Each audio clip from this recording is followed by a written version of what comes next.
Пошли. Все вместе. Какие ваши доказательства? They want you to comply. Cancel culture is about canceling.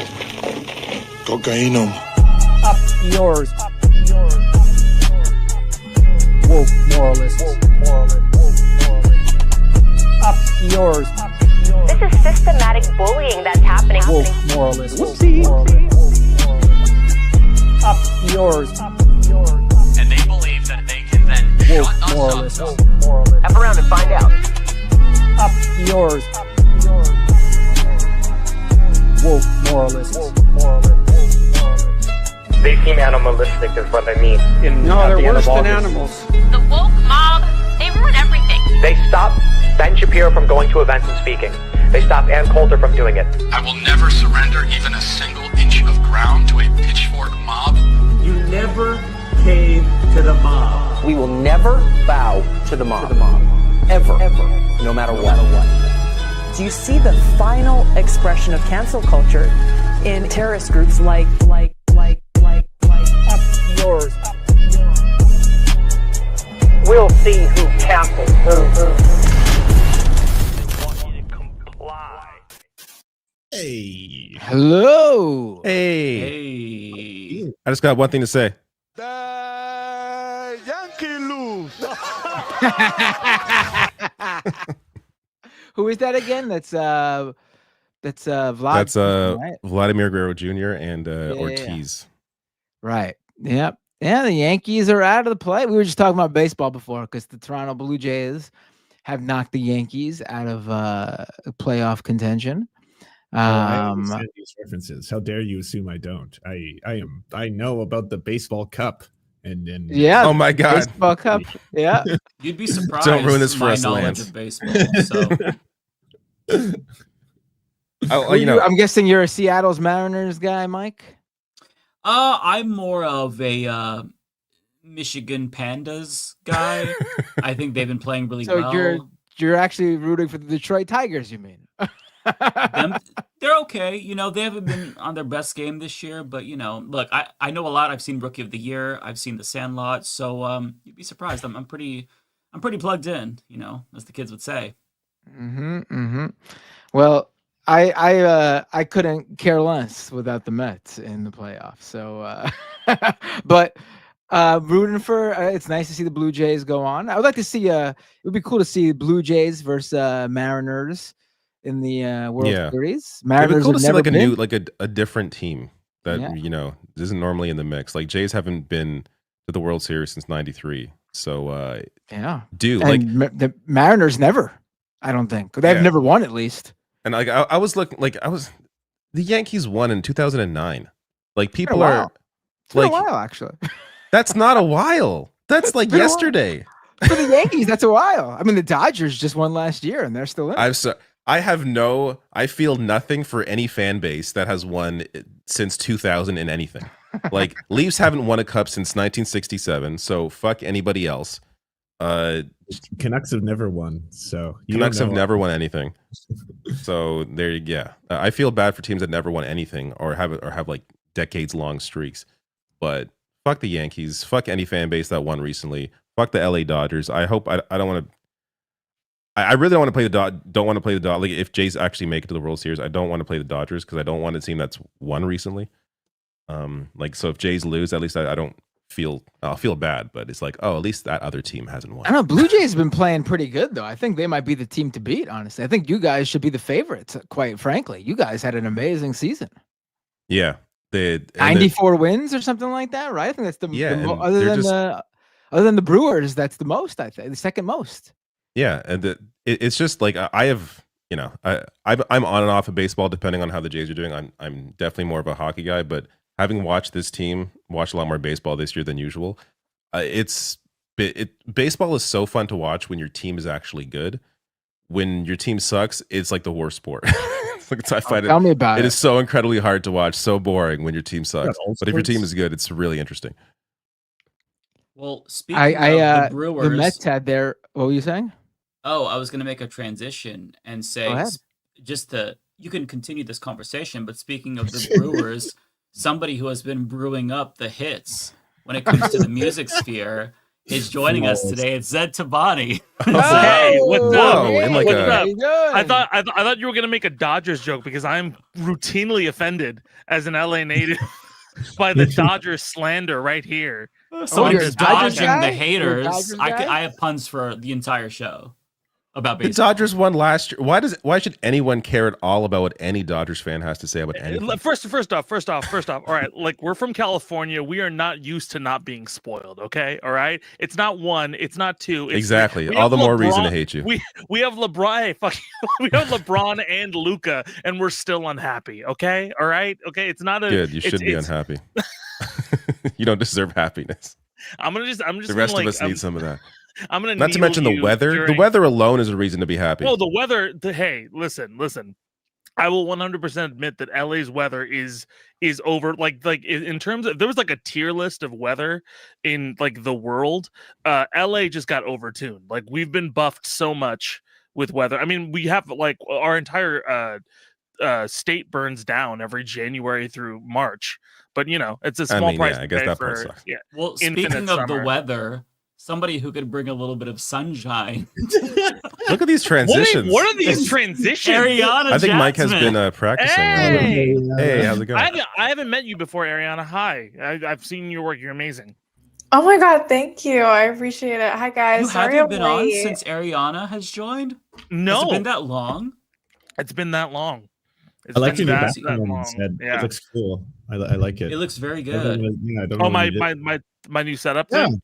everything looks new. It's Thank it's you. very Yeah, green.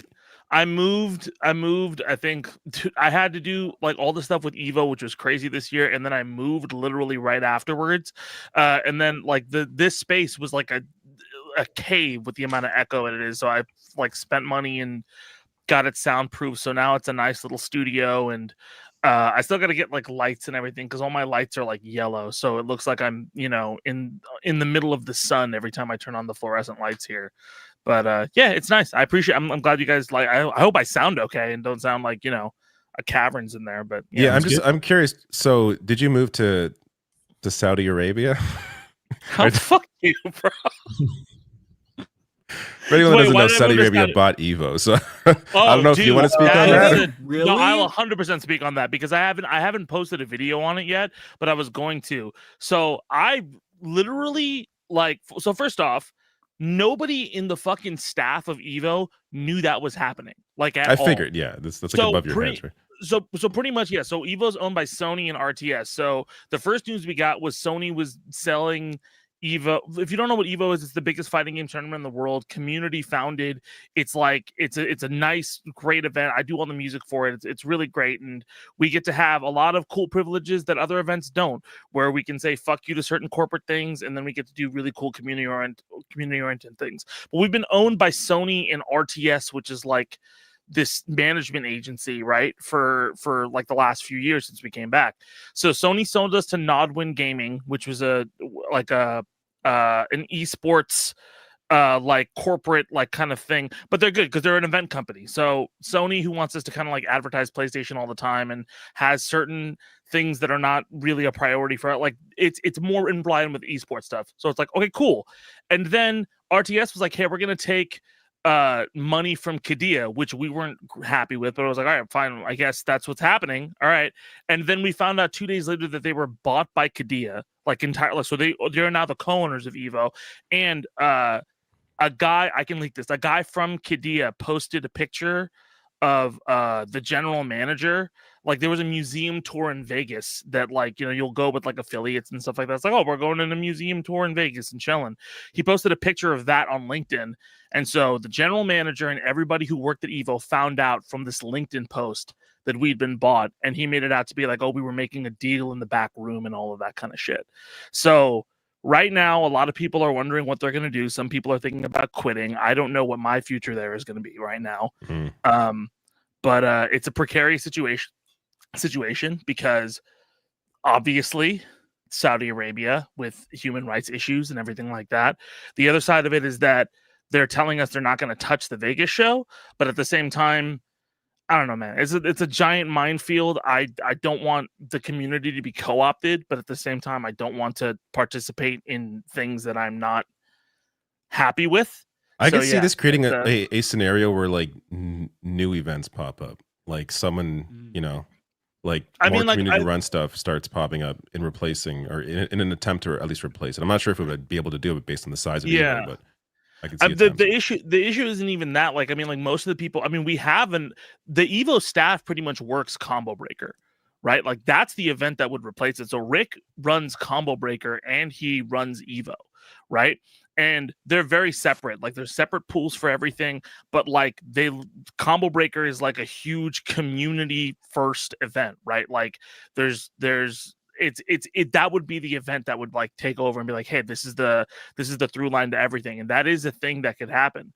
But right now, like the internal fight right now is making sure that Vegas is a community owned event. From what I know, they want I don't even know how much I'm like allowed to talk because there's still like a lot of internal don't get in trouble if you can. Yeah no, I don't want expense because it's like it's not even like because people are wondering about it, and like I'm not gonna be like I wanted to like talk shit on the Riyadh Comedy Festival stuff, and even then I had to be like, well, I have to be careful because like right now there's a lot of people's like safety is in the balance of this, and so I have to just be careful about what I say and how I say it. But in general, no, I'm not down with things that Saudi Arabia has done. Yeah, I'm not really happy about the decision. Not down with the crown. I'm not down with the crown. Down with the crown. I don't like. There's also like it's such a fuck because there's also like Islamophobia around the situation too, right? With like a lot of people. Yeah, and it's a hard situation to just deal with in general.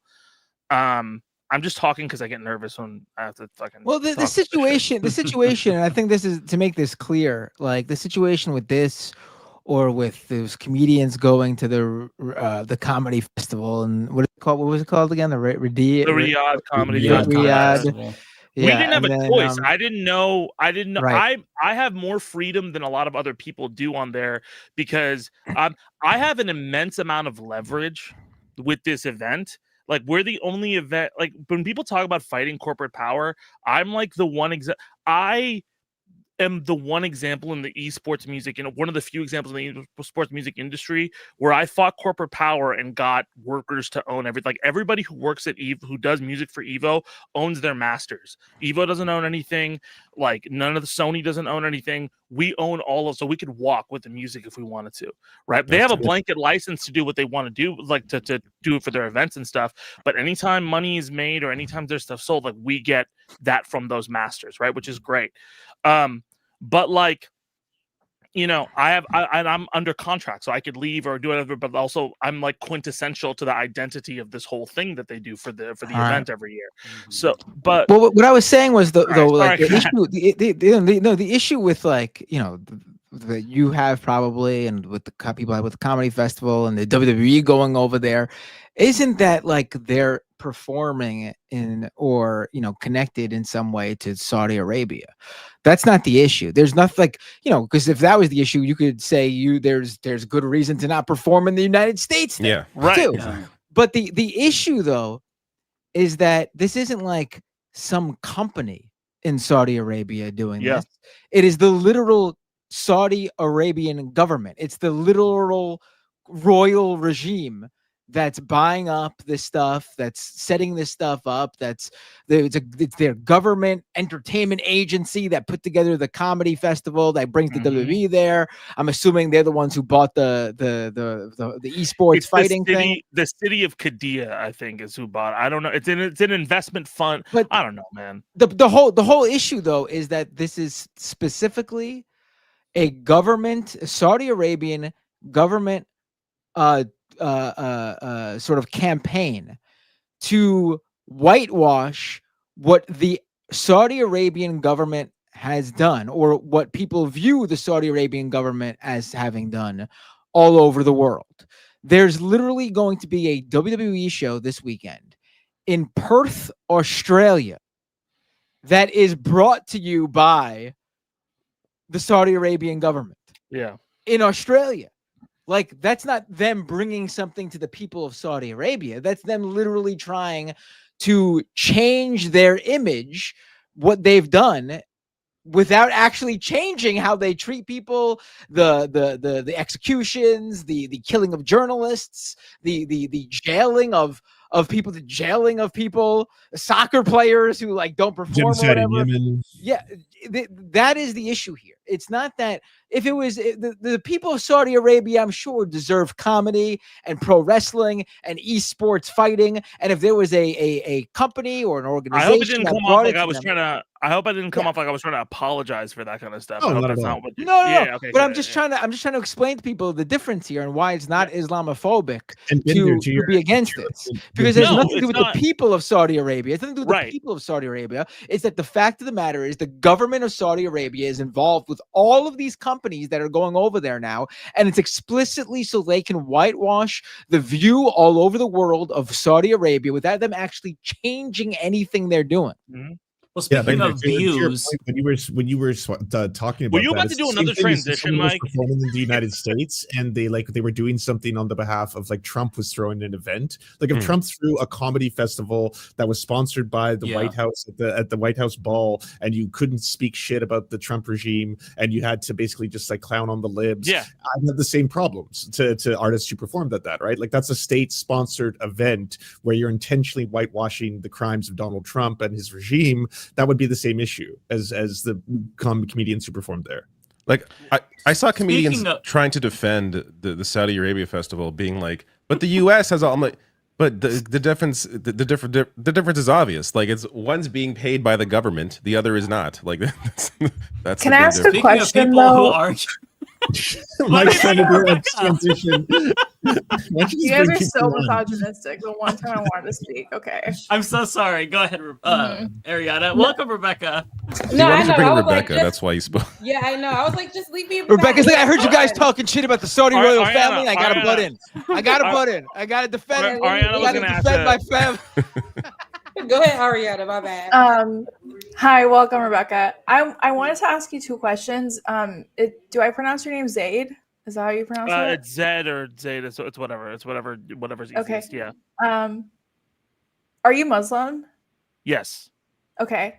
I think that the conversation of Islamophobia with Saudi Arabia kind of went out the window when they chopped up Khashoggi and put him in a bunch of vats of acid. Right. I'm not.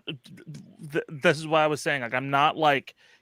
That's not what I'm talking about. I'm not talking about like, hey, you opposing this is Islamophobic to oppose like them. Oh, I think I also have issues with that, right? Like I'm saying specifically, I think when issues like this happen, right, you have certain people who are like, hey, here's a righteous reason for opposing because of all of the human rights abuses and all of these problems, like stuff like them killing journalists, right? Like Jamal Khashoggi, cutting him up, putting him in acid, right?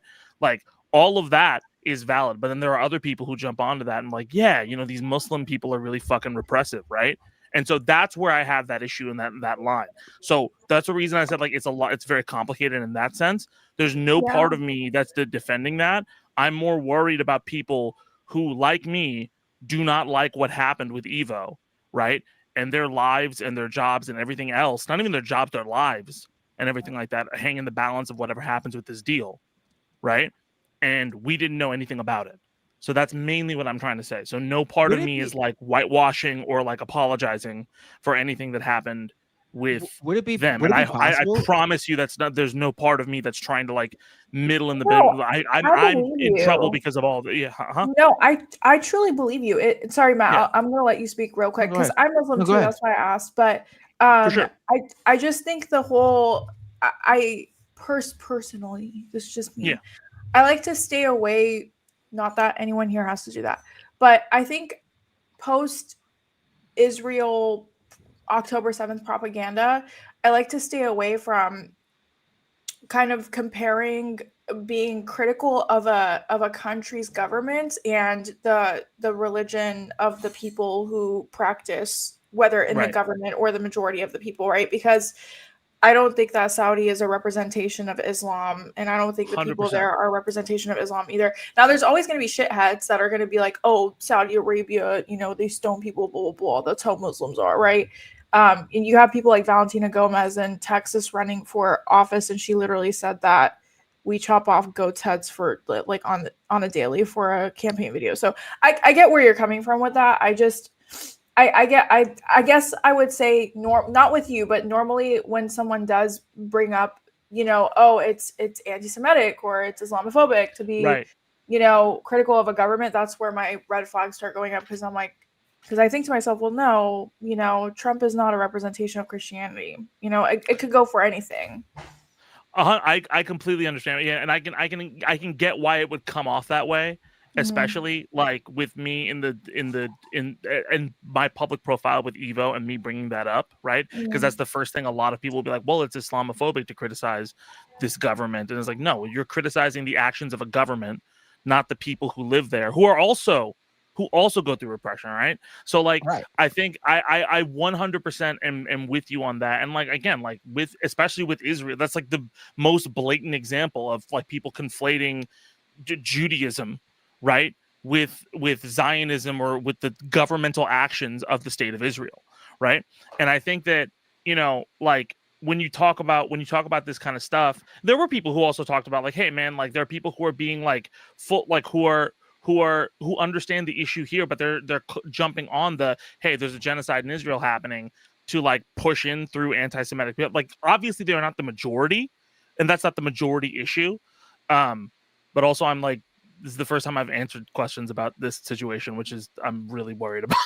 It's also hard because in America you're expected as a Muslim to like speak for every single thing that happens, like in the Arab world. But Ariana can attest to it. Like we like Muslims are all the time. Like Rebecca can attest to it. Like Muslims, Black, like we're always like, hey, one of you did this. So exactly, where's your press conference about like if I had $1 for every time I said I condemned Hamas, I'd have to have like $88,000.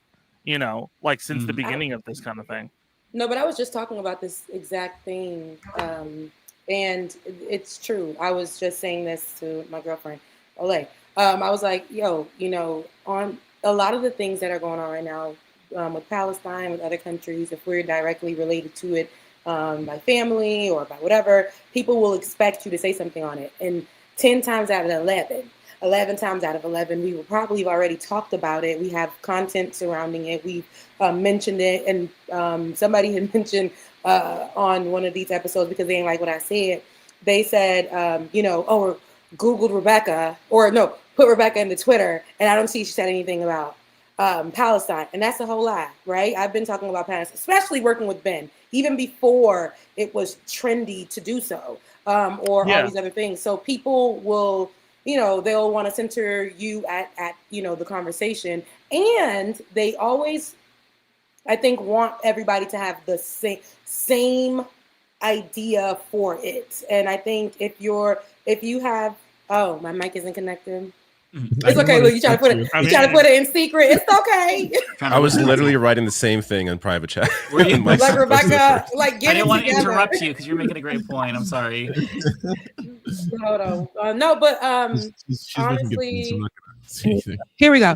Honestly, I do believe that the way people expect everyone right, Kamala Harris, everybody wants everybody to have the same idea when it comes to Kamala Harris. And even though everybody may have wanted to support Kamala Harris and voted for Kamala Harris, people still have different criticisms of that or how they think about it. Now, if it's not harmful, hurtful, if you are not supporting genocide or whatever, you can have nuanced conversations. And I think that is the part I think people are missing, the nuanced part, and that to me can be very problematic if everybody wants to stay centered on this one thing when there's like a lot of issues or a way that we can round it out and really get real descriptive, get in it past what is just surface level. And then when you do that though, they're like, oh no, now you an op. Now, so is this what you're trying to say? Is this what you mean?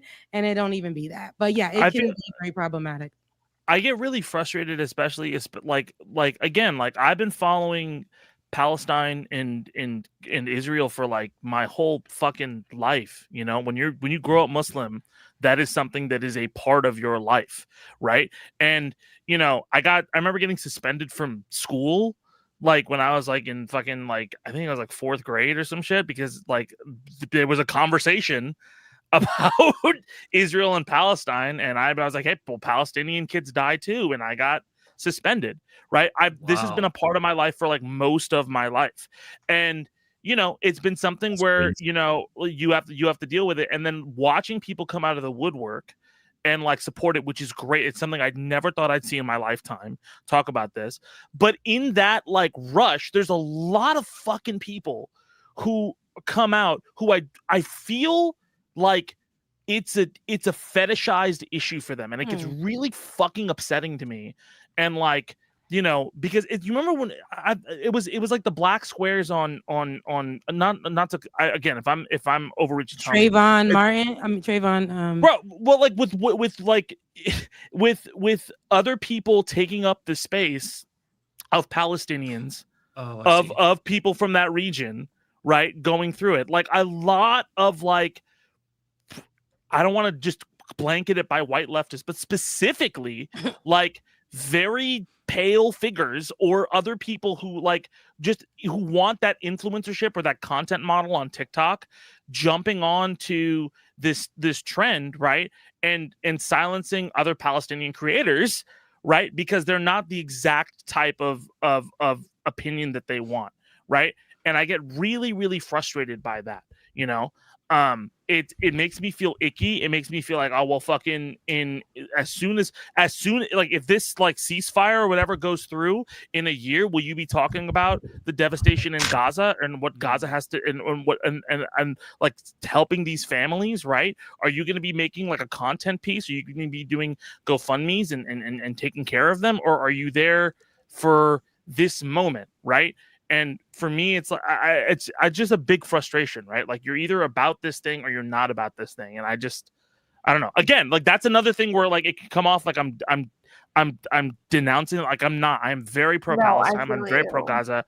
Yeah, and it's that doesn't give that you're denouncing at all. I think that frustration, because what happens is the issues come about and it's so trendy, and everybody and some of the creators who are not from these group of people, or they become the face of it, and it becomes very linear. Their coverage sometimes can seem like, okay, this is all you're talking about, and then when you'll go to like where you'll go to probably Ariana's page and you'll get more, you'll see more, those type of things, because it's more of it's not a trend, it's not that. And to mention that sometimes, it can be a part of the leftist groups where it's just like, have this outrage right now, and a few months down the line, it ain't that. We're moving on to the next one. So it's whichever is trendy. I remember when it came to 2020, it was, and the same issue, the issues be the same now, but it's like, when it was like the Black revolutionary time, everybody was outside, and it really gave, and it was really just the left. It wasn't only white folks, but I see what you're saying when you say that, Zed, but it was like, it gave photo op, because this is a good time to say you're standing for this. And then when it's time for when the stuff is actually reaching closer into the cities, when it's in Chicago, or when it's pulling up in Portland, when it's just like all these type of things, it's like, now it's like, I don't really know if I want to touch that. I don't really know if I want to get into that. Nobody's asking for people to be out in the streets, but it's like, keep the conversations going, because just last week or 2 weeks ago, we were talking about Trey Reed, and that is now something that it's kind of like not a conversation, or we were just talking about this and it's not a conversation. But those issues, like the babies are still dying, the baby's still hungry, they're still trying to obliterate Palestine, they're still creating conversations around it where it's just still surface level, but it's like so much more is going on there every day. But I do understand too, for a lot of people, it's like, I don't want to see it. We've become more than desensitized. It's like, I just want this information that this influencer or person is putting out about it, and it's just these 5 sentences that I can have, when there's so much more information that can be given. So sometimes I've even seen where I'm like, okay, this person is the face of this issue right now, or this is what they're reposting so much, and I don't get much about the issue itself. It's like the same thing from 2 years ago or whatever, and so much has happened since. So it's kind of like I don't know. I don't know what people can really do about that, because it's a lot of the information that we Stop, get is stop on the trying internet. to be influencers about it. I get tired of I think it's influencers. I'm so sorry, Ariana. I know you want to say something. I apologize. I know Matt can't stand the influencer. No, I can't stand like that's my biggest issue with it is I think there's this giant, and again, I don't think people are doing it for money. I think there is a thought that like activism and influencership are one and the same, right? And they're not.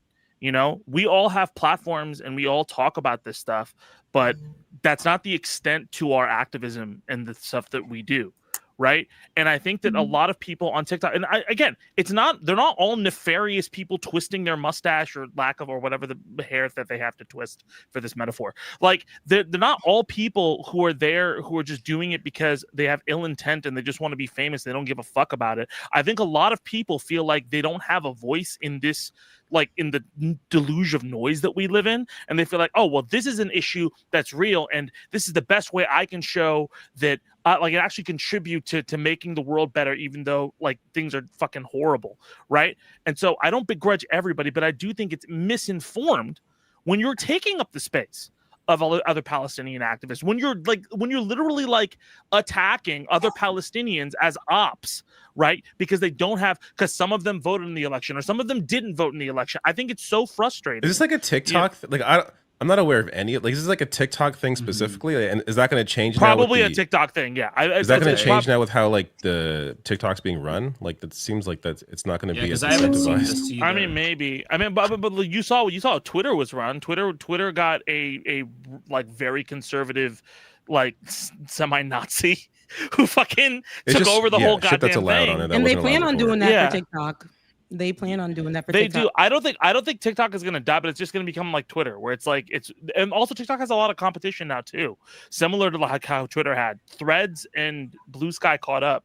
Like Threads passed Twitter's daily active users like about a month ago, you know? Yeah. And so I didn't know that.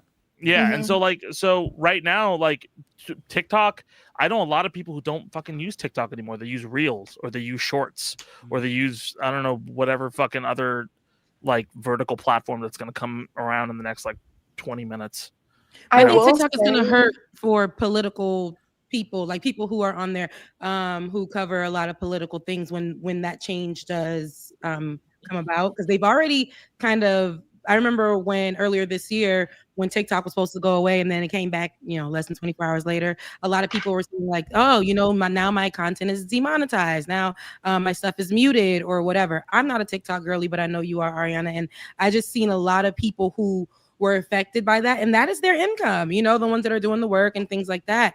And so I know that happens to people when they were on Twitter and when the Hitler came over there and did that. Yeah. So it sucks because then here's that whole thing about free speech, right? And it's like I was just saying this and I'm going to do something on this, but we really need the voices that look like us to cover the stories for us, people that actually know and have the resources to talk to people there or who have an understanding. I think it's imperative to have those voices at the forefront, but to try to silence them and put other people, as the face of those issues at times can be really tough. Even when it's like, you'll see like a bigger creator kind of take just bits and pieces from a person's work instead of inviting that person on to be the expert to cover it and really go in depth about it so that people understand what's going on. I've seen that as well. So I don't it sucks because they are really trying to mute our voices when it comes to these type of issues. I will say, I kind of want to talk about what we were talking about a little bit earlier. I do think that white leftists they do take up a lot of space, but I do think institutionally it's a problem too, because I do think institutions also prop them up. Because when the genocide first started, Al Jazeera hosted a conference with some pro-Palestine people on TikTok and Instagram, and there was not a single Middle Eastern or Palestinian person that was invited to that conference. It was all white or non-Middle Eastern people who are invited. And one of the creators specifically started a GoFundMe and claimed that he needed money for travel and for food. Turns out everyone found out that Qatar and Al Jazeera actually paid for the travel and the food in this day. So no one really knows what he did with the $11,000 that he fundraised. White Was man. he black? White. Oh, okay. Oh, you said white. Okay. Were you about to say Sean King? I was thinking that too. Were you about to say Sean King? I'm just gonna just. So bad. Sorry, Ariana. Continue. Yeah. No, you're fine. I just think that institutionally there's an issue of also a lot of these organizations tend to prop up white voices because it's a lot more palatable when a white person is saying, oh, this is a genocide rather than someone like me, because people will look at me and be like, oh, she's complaining again, right? But then if it's a white person, it's like, oh my God, what does this person have to say? Like, this is so different. You know, white people usually don't talk palatable. About this. It's the idea, well, this is a reasonable person, right? Not like us, you know, uppity brown people, you know, like it's this thing like this. There's this synonymousness with like, oh, well, these type of people who look this way are normal, and these people are just because, you know, they look a certain way are fringe. It's yeah. It's because they run these organizations, right? Like they're the ones that are the producers. They're the ones that are in these high positions of power, and that's how they view the world. They view like white as default, and like you know what I mean. So it permeates through how all the stuff is run and covered. Top. I mean, it's happening right now. Like Mike positioned all the white people on the panel at the very top. And this is actually my intervention, Mike. I'm really upset with your privilege right now in positioning. Well, here's what I'll do. In a show of good faith, I will reposition and segregate the pay. Oh, it didn't work! You're back in this. Guys, give him a break. He's gay. Yeah, you fucking homophobe. Right. I swear to God. Yeah, I'm being homophobic, Zed. What the hell? I'm sorry. Oh, there we go. There we go. How'd that happen? Can you drag people I around? did it. Oh, so you put the gay guy with the girls? Oh, you can drag people around? How did you know that? Hey, of course. It's that Kadia money, all right? It's that Kadia money that's getting to my head now. So now you have the heterosexual or the men in relationship with opposite sex partners on the top, and the gays and the girls on the bottom. I see what's happening. Hold on, that we know of. That we know That's of. right. I'm hearing some biphobia in here personally. Yeah. What's going on? Not right to erase our. My erasure. There, is this better? You like this better, Mike? The white man. Yeah. Okay, and the rest of us on the side. White man. All of the marginalized people on the side. I see. This is, you know what this is? This is like when somebody gets Adobe Premiere and then tries out all of the transitions on their phone. Like this is it's out of control. Out of control. This is insane. I want to apologize for my biphobia. I acknowledge the bisexuality.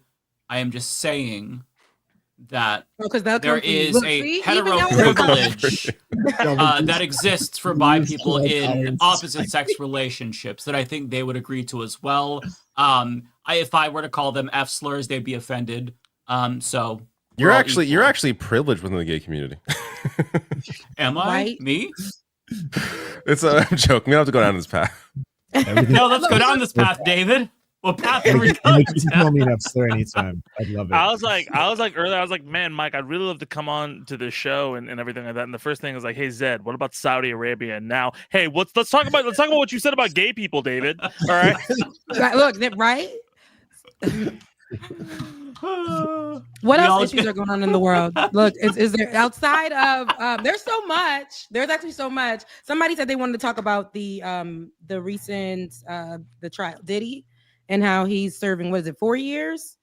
And people said that was last week. Well, we didn't talk about meekest sentence imaginable. Yeah. Is he getting a pardon? Is he getting a I pardon? feel bad for the people that testified against him. Like, I wouldn't be able to go to sleep, babe. I would be on the next flight to Cuba. Like, I would be gone. If you got out, that's a name. That's a name I haven't heard in a long time. Diddy. Yo, did I tell you? Well, did I tell you one of my professors? I don't know. It's something I'll look into.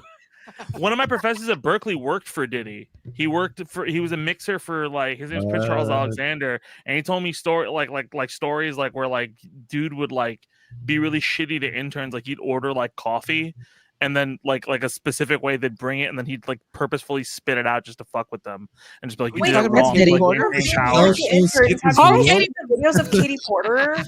Okay, so there's a lot of people. right. There's two sides to it. Again, Oh. leftist issues. So there people are saying that they don't like that it should be one of the moments for vote blue no matter who, so we can change it up. And then all of these this coverage from some really popular leftist media people who are putting out just her looking crazy, her cussing out her one of the people working for her on the campaign in the background while she was Katie trying Porter? to record something. Yeah, there's been Katie talk Porter's about from- her Katie being. Porter's from where I used to live. I used to live in Irvine. Everybody got Karen something to on the, I'm sorry, not to be that person. She high key looks like a Karen in those clips. Like it's bad, and the fact that her own Yes, yes, staff yes, was the ones that were the ones that leaked it too is honestly super scary. Like I don't know. She's like, get the what's fuck going out of my on. shot. Like, oh my god.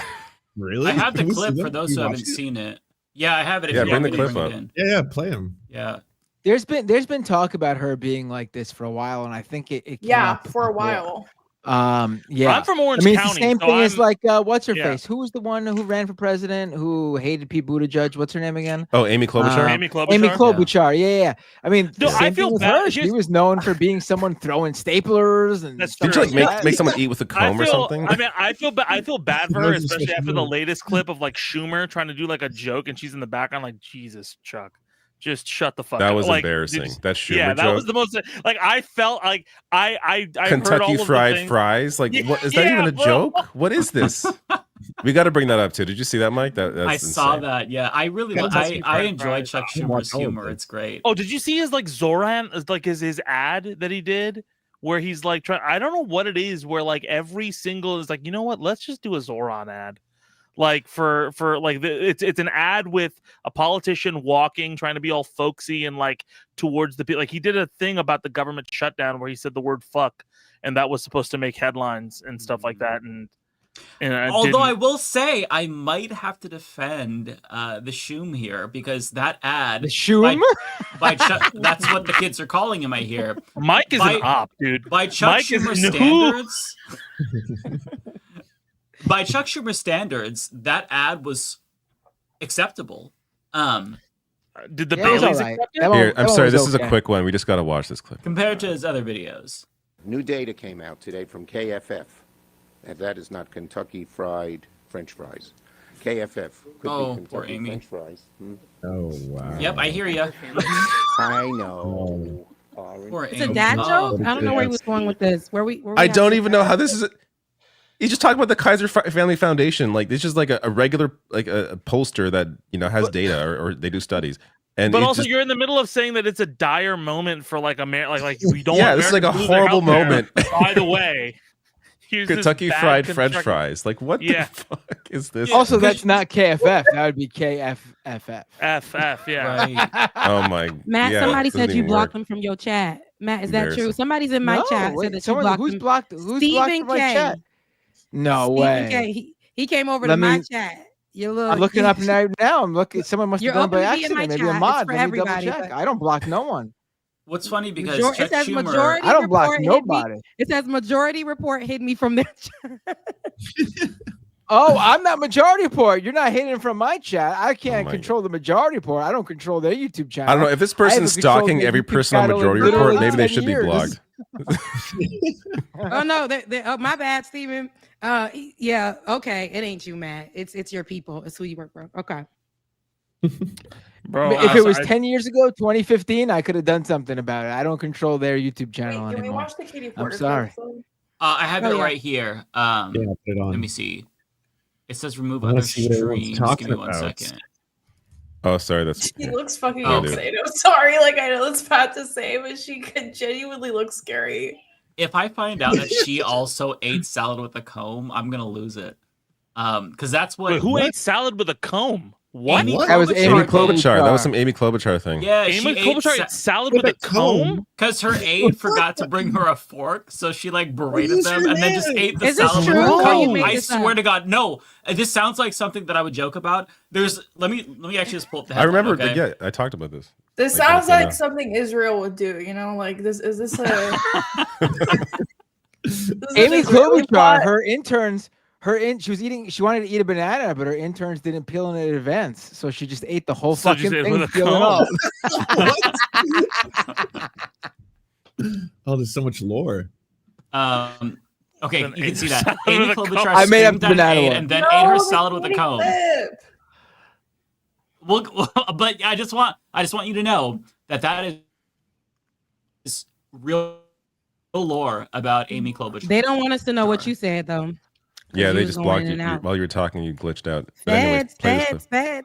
Oh, I glitched out. Can you hear me now? Yes. Yeah, you did. Yes. Okay. Amy Klobuchar is up in the interwebs trying to stifle us talking about her.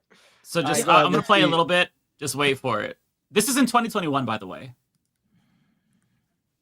Fuel Center Research Center, and they're also doing work on how to make electric vehicles affordable, including for low and moderate income people, working moms, single moms like me, people who really could benefit from an extra $632 in their pocket. And it's also not just the individual savings, but it's also the total savings for our economy.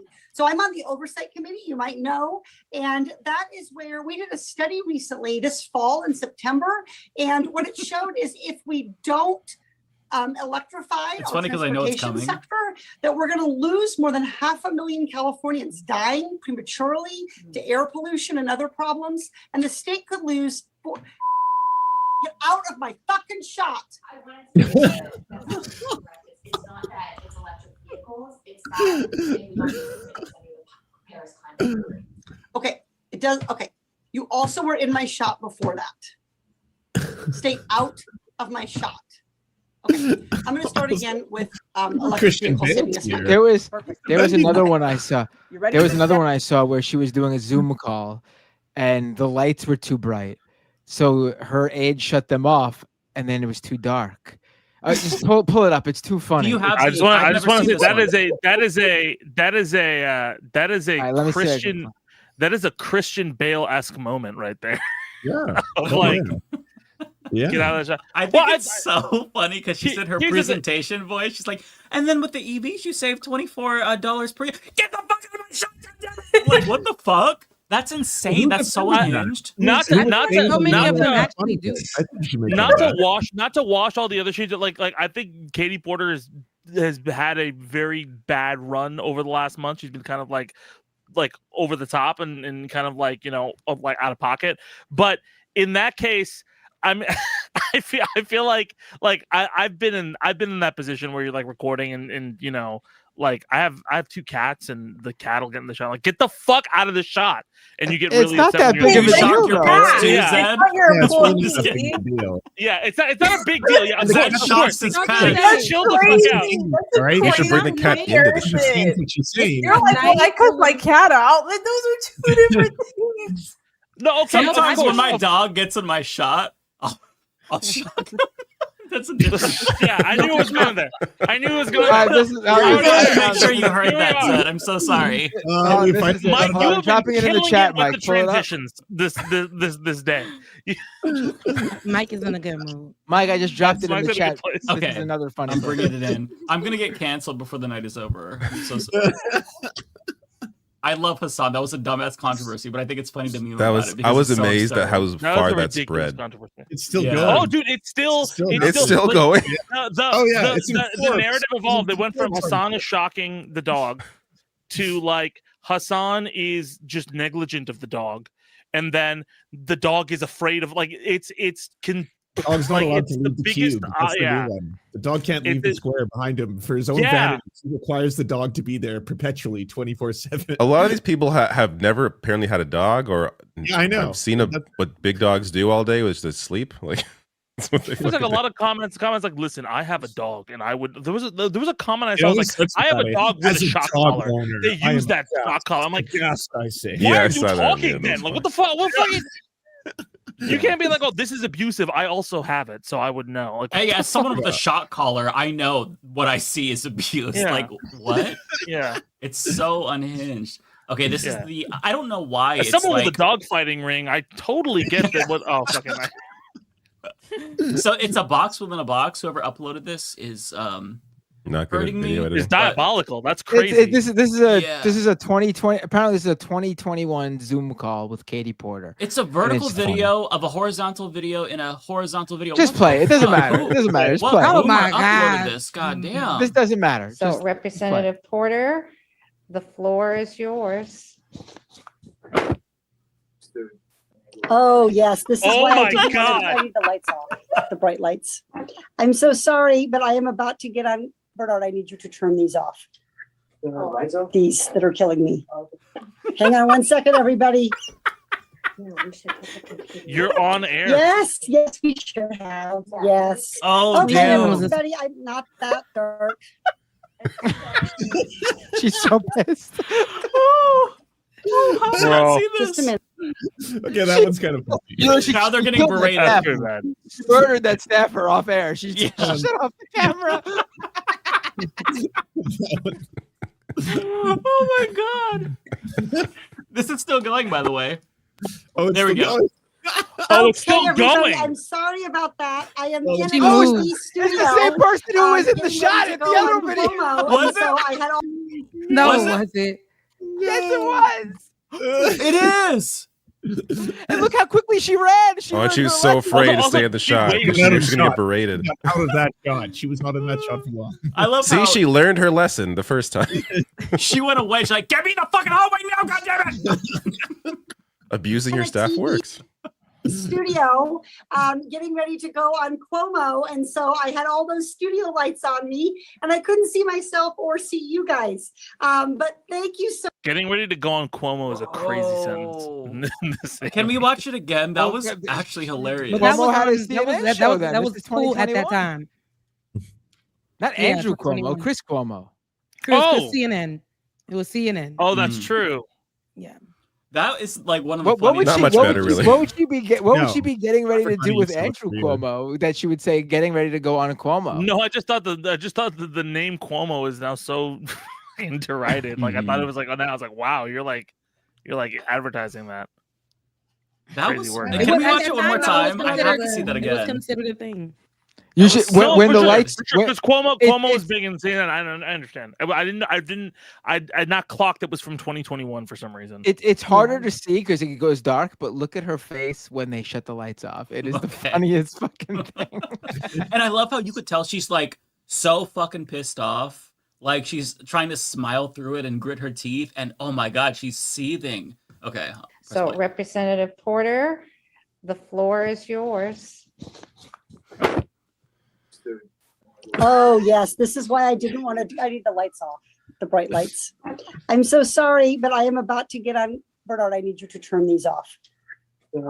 These that are killing me. Hang on one second, everybody. No, we should put the computer up on it. Yes, yes, we should have. Yes. Ooh. Okay, everybody. I'm not that. The way she dark. said that. That was pretty shitty. Oh, her face. She's annoyed. That's fantastic. Right. Wait for it. Right there. She's so fucking pissed. Oh my God, bro. She's a demon. Oh And my then she God. shuts off the camera. You know she killed Just a someone. minute. She had to murder someone. She just took him out. Somebody That got a was the end broken of that rib staffer. when that Yeah. camera went off. And I just love the big smile when she comes back. Okay. Yeah. Fine. I didn't just commit a murder. The Like, what the fear fuck? in the staffer. Yeah. That's so insane. And this poor staffer, you know, she's like fighting for her life. She's like, oh my God, I'm going to get fucking like murdered when this is over. What is wrong They with took- these they- people? they- they It took was her out of the fresh- room. it was the She went fresh years of somewhere else. COVID, Yeah, they moved her. and the girl in the back is like, I sets. gotta keep this job. She's in a hallway now, though. Oh, there's Yeah, definitely she a moved. staffer.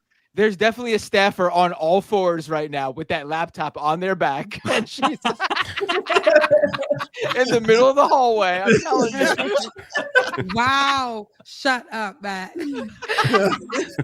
Oh god. That's She's in the crazy. hallway. Where's the desk? I need a human table. A human table immediately. Get down. Damn, Katie. Oh my god. Wow. Well, now she has to win. There's no way Yes. she loses I mean, after this, right? It's listen, Trump's America now.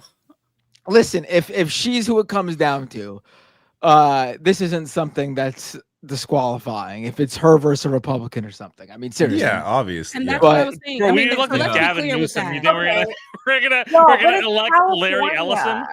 Like, do you guys not remember that Gavin Newsom recall? It literally took 12 minutes for Gavin Newsom to win again, and they thought they had such a great, it's California. A Republican's never going to win governor. Let's be. Hold on.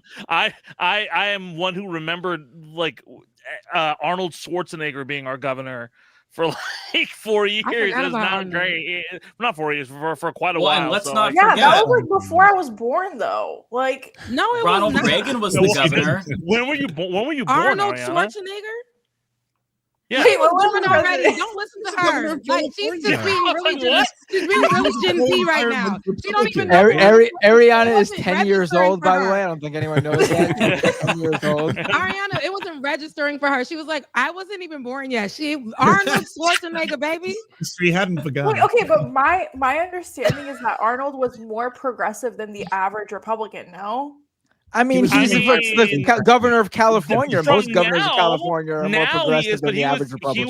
he was No, but a lot- even for he his was- time, he was considered to be more progressive for a Republican governor. For his time, it was 2011. Ah. It was 2003, That's He what I was, was like, 2011. no, Ariana. he was Taking more it back to the he was 80s. more progressive in the sense he was more Listen, progressive during in the sense civil that, rights like, era, that Arnold Schwarzenegger was the governor of California back in that time. I wasn't even born yet. Girl. I remember Arnold Schwarzenegger coming on and being like, this John Kerry guy's very puny and shit like that during a campaign ad. So yeah, I mean, like, I don't know. I don't think he was very progressive. He worked with Democrats but he was like definitely very partisan in all of his national shit that he did. So all the Republicans were like way like 10 toes down, nationalists during the 2004 through 8 era. He But was talking like a about Bush today's era Republican time, because he though- was the governor during the Bush administration. He was a Bush era yes, he was probably considered, all things considered, being that it was California, a bit less conservative than most conservatives, but he was still a guy who had like Bush era politics, just like how George W. Bush comes out every now and then and does the funny little thing like, well, that Trump guy's crazy, right? Like, But he wasn't he agrees with everything Islamophobic. he says. He agrees He with wasn't the policies. He wasn't as blatantly Islamophobic or as like He was anti homophobic. like He Latino looked in as the mid 2000s like Republicans were, but he was like he didn't like come out against all of that. He came out against it later, right? And like I think that I don't think you can say that the guy behind the Iraq War wasn't Islamophobic. I mean, that's I know literally what you're the saying. premise I know of what my you're saying. entire like. I'm not talking about Bush. I'm talking about Schwarzenegger. Oh, okay.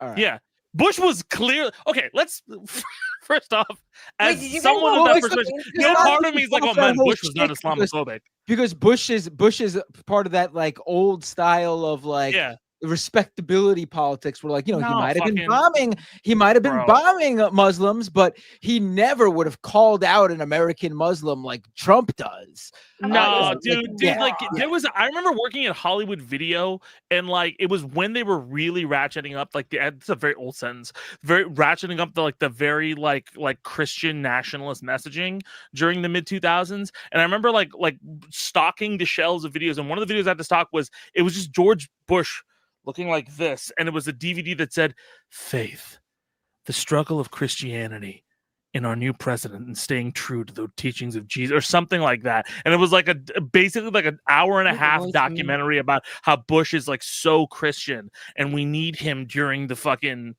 like Iraq war for the new crusades or some shit like that. So I have no illusions about that guy. That reminds me of when I worked at Blockbuster. There was a movie from Dinesh D'Souza that came out in 2013 about Obama, and I think it was called Obama Nation. And we had one copy in the entire store, and it was always checked out. And I was tempted to like run it through our shredder that like shreds discs, so that way when they put it in, nothing would happen. Like it doesn't shred it, but it like damages it. Or I'm like okay, relabel it as like something else. Like Yeah, put like a 'cause- different disc in there. they don't need these things. Like they don't need to see this. This is stupid. That was in That like I was guy's very like lib back objectively then. bad at like everything Guys, he does. you know like, Bush is a finesse stuff. painter now, and his paintings are horrible. Yes, Just like Ariana. Hitler. Let me Hitler see. was Let me also a look him up. painter. We Wait, do know can we- this, I didn't Ariana. know This is that. well No, I known, didn't know established. that. Because it genuinely Might- looks might- you like might have he's, started like- painting before you were born, and you're just discovering I'll this pull now. it up, Ariana. Calm down. All right. Yeah, was in I agree. kindergarten I'll pull when it up, 9/11 Ariana. happened, Uncle. Let me see. As I was saying, can we post the can we post his paintings because it's crazy. Oh, Oh my god. They're crazy.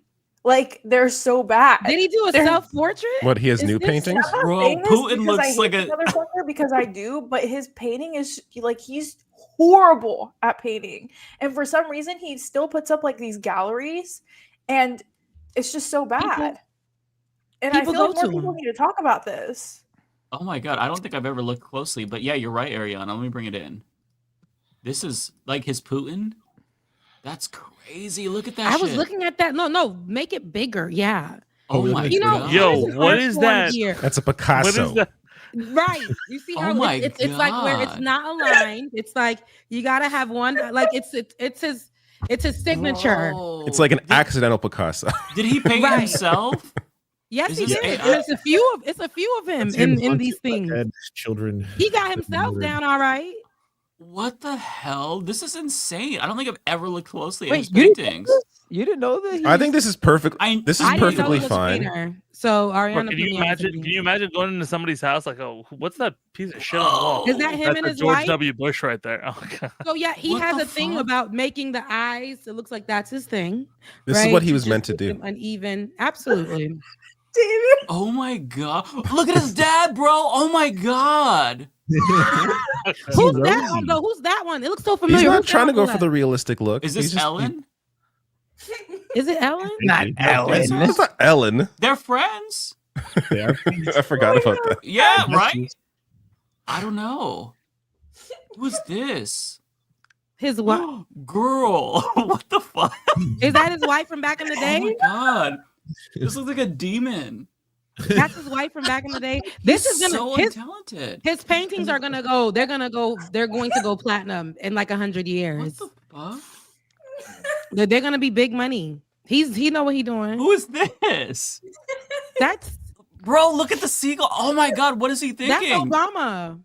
That's not Obama. I'm just kidding. That's not I Obama. thought it was Hakeem Jeffries for a second. Pause, dude. Why would he be painting him? Wow. It was a little, you know. He keeps painting himself. He's good at painting himself, though. No, He's good not. at himself. I Okay. mean, He I has don't a know. book. Bro, Oh, he has my a mind book. is Courage. blown. Wow. So what's the person with the eye? Like the different color eyes. Oh, Who's this one? that? Yeah. I think it's somebody with a glass eye, probably. Are we sure about that? It might just be mean, the I'm pretty reflection off the sure. light that he imagines. Well, is I mean, look at I his think these face. are. Who's the first I person? think these are paintings of like They're veterans. veteran. He Yeah, likes to paint so veterans. he might have lost an Oh. eye, and that's why. Yeah.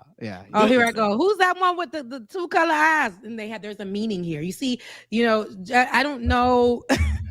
How insensitive of all of you.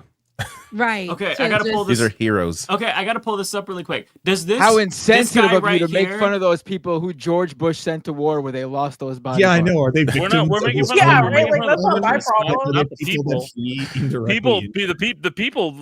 Like, of course, you went through a lot. The portraits. I mean, the portraits went through a lot as well. So it's like not like. Oh But god. does this not Why- look exactly like this meme of David Cross? Wait, No, go back to it the was all bad. painting. Kind of. Now The who's same facial reaction. I think you're stretching a little bit. the same With the exact dinosaur reaction. arms. No, who's the first person with the ash on the forehead? Oh, that's That's on the forehead. Parks and Rec. I don't know. Why that did he do is. that to what- that person? I don't even see who you're talking. You're welcome. Look at this guys. one. You're Look at his, welcome. the reaction. I've been sitting It's on Tony this Hawk. for so long, and I've had no one to talk to about it. It's Tony Hawk. You've been this. I thought this is like well known for a while that he. I that didn't he Yeah, does know. this. It's I been didn't well know. known for like a I didn't while. know. This looks like a chubby Andrew Tate. Looks like Bruce Willis. Is this James Vanderbeek? Tony Hawk. That's Tony Hawk. Is it actually Tony Hawk? No, it says right we there just who it said is. it was- It's it was veteran. done. Is He's this one of the real? heroes. This isn't him, right? Oh yeah, that's That's crazy. him. Yeah. That's He crazy. knows how to paint. Look, I'm gonna just give him. Is that him there? Yeah, that's him. Oh my god! Look, if he was never He doesn't look president, so bad. He this doesn't look so whatever. bad. This He is looks great. like- He doesn't look so bad. This is what he should be To doing. But the problem is to he was be honest, a if he was terrible never president. president, that lines up with like a lot of like I don't know if you guys have seen like modern art portraits or some of this kind of stuff. I mean, some of them are like the portrait of his dad is kind of like that's really kind of mashed up. But like, I don't know Wait. if you've seen like modern art and stuff like Is that. that Modern Stephen art Harper? portraits. Yeah, Where? it's giving that Is to me. it? But it's I'm also sorry. looking That's for the good. kid's touch. Sorry to cut you off. The Canadian one. There's a Canadian flag Oh beside yeah, it. that does. Yeah. I just got to see Stephen Harper up close. I'm There's just a curious Yasser what that looks like. Arafat right there, Let me see if I can. Hang on. Let me. I'm way zoomed. and then in. Musharraf on the. Oh my god! This picture of his dad. What the fuck? That's what I'm saying. Like It's like, that it's one so is like good and definitely. it's so bad. It looks It like, looks a like at the superhero. end of the Good. movie Substance. I won't spoil it, but like if you watch the movie, when she starts to. Oh, good reference. Yeah. Oh, this is a slideshow. Okay, so Oh, there's an ad. Okay, great. Thank Not you. they gave us an ad. I actually do need bleach for my eyes after seeing this, so appreciate the ad. Okay, so there's Putin. There. Wait, Tony why is Blair! Putin? Why is That's Putin actually- that's in not too bad. Profiles of Courage? No, That's it's not Blair. This is something different. It's not profiles of courage. Okay, got you. Okay, that does look like Stephen Harper. Oh yeah, that's definitely Harper. That's Hey, hilarious. that one's bad, one of dude. those- That That's one's hilarious. bad. Like Like one the of those, Yasser, like look at the Yasser Arafat one. Like that, I can That's understand. not Arafat. That's not Arafat. Who's that? That's not Arafat. Who's that? That's I don't know who it is, the- but it's not that's Arafat. the king of Dubai or whatever, right? I I think have you're no right. idea who this is. Some- I mean, the It is flag not a is right human next to it. being. Like it does not Yeah. reflect the human. I mean, these are leaders he worked with. It seems, right? I mean, Okay, gotta be- okay. The middle That's one. what's his face. That's The middle one, bro. That's whatever his fucking name is. Berlusconi? Berlusconi. Oh, that is yeah. Berlusconi. Oh my god. Why does he look like Harry Belafonte? He actually does look like that in real life, to be fair. It looks like a middle school art show. He Now does he's look not like bad. Harry He does better than all of Belafonte. us, but it's just very. It looks very juvenile. But he's in a place where he's happy painting, as long as he ain't running the country. Who's that? I mean, he should be in prison. Yeah, he really should be in prison. He should be doing these I from agree. prison with like shit That's and hella- piss. I That should be his feel- pain. people- Kind of yeah. racist. I don't know. They do. They It does, honestly, no, they yeah. kind a little bit, but this is how he sees us. Like this As one's definitely demons? racist. I'm sorry. This is racist. Who's that? Oh my god. George Bush No. was pretty These are clearly the leaders that were the people who George ran Bush the doesn't care country about while he black was people. working. Brother, that does not look like the same. What the fuck? He's not. He did. I don't think he's He trying to looks like- represent it. I think he's trying to give. This is his take on what that person Yes, looks that's like what it's within giving. his That's style. his That's artistic. that's This is his It's style. Artists do artistic that shit a thing. lot, where they're like if you look at other artists do like those kind of like self portraits, like a lot of Yeah, modern the artists like abstract. that. He has like a little bit of something, you know. A little bit of that George Bush flair that we're There's so known plenty of for. reasons I'm to telling shit you, on George it's Bush. gonna be- I it's think like gonna his be art bait. is like the least interesting reason. Oh my god. Honestly, he deserves to be in jail for this. Like the war crimes, of course, as well. But if he just That's did crazy this, work, bro. If he just did these paintings, he should still go to prison, even if he didn't commit That's war crazy crimes. work. I'm just saying. Have you tried painting? Because it's a hell of a lot better than I can do. I actually I shared, agree. David. I would I say that. shared one of my I'm paintings. with you, David. I can't do half of it, I'll pull it half up. as good as Me anything either. there. Me, David, and Rebecca are all gonna put in and buy a George W. Bush painting, right? And we're gonna put it up in our place. I'm just saying. I understand how hard it is to be like an artist. Like I can't. Do Okay, I'll show that you is real art. we're of course ignoring Stop. who the man is, but I'm just saying as an artist, it's tough to paint something that's paint anything, let alone And it's a person that you freehand, could actually recognize. You know? So yeah. Hang on, I'm getting real art for you that I painted or I drew in Procreate. Give me a David, second. listen, it's defend the art, not the artist. Okay, like Yes, separate the two. Yeah, we got to separate the art from the artist. Yes. Sometimes. Yeah, but here we Sometimes, yeah. can Okay, hang on. Give me a second. I've got to pull it in so you all can see some real art as a palette cleanser because that was. And you said it's your art. It's my art. I did it. Yeah. I'm sure this is not a gag, and this is definitely something you painted. No, I right? literally drew It's these. gonna I be actually great. posted them on Instagram. Yeah, hang on. Recently. You're not gonna show us like a Picasso. So this is the first one that I drew in 2020, I think. Give me a second. Here we go. This is my portrayal of Donald Trump. Okay, that's not actually. That's not bad though. That's not bad. That's right up there with That's right up there. Ain't gonna lie with Bush. You know, it's beautiful. With his, yeah, you even got some you were doing like that's like a caricature, but that's what I'm saying. Like, it's like it's like a good caricature. Oh, hang on. Yeah. So I did this with pencil in Procreate. Yeah. And then you even got the makeup line right. The makeup ends and the real skin begins. You got the red around his eyes right, like the little like and red, the red on the like, hairline from when the plug-ins. You know, he kind of looks like a frog, but I think it represents his essence. Bro, you got Carlson look like a frog. That's his spirit animal's a frog for sure. Okay, you ready for my latest one? Yeah, let's see it. Okay. This is Donald Trump if he was serving See, that's an artistic flair. That's an artistic. You actually got a little. You got a little hand. Hold on. Right? Did you just take 21 Savages like tattoos and put them on Donald Trump? I didn't actually. I didn't. I was inspired by his. Those little penis what earrings. What does the eyebrow say? Does that say fat? It does not say that. Don't say it. Don't say it. Don't say it. I wasn't gonna say it, so but I needed to be clear. Look, I was like, what did that say? Okay. But no, this is actually your hand is pretty like heavy. I see, you know, you got a little something going on, man. I also fucked up on the industrial. It's only going through one ear, and then this one is just like dangling there. But that's an artistic touch when you look at it, right? It's just the you know the perspective, right? Dude, he got dicks on his earrings. He does, yeah, and he has an earring on the gay ear up top as well. Good nussy too. And yeah, the nussy could be better. It is the gay ear, and he also has his lashes done. And what is that called on the neck? The Nikusi.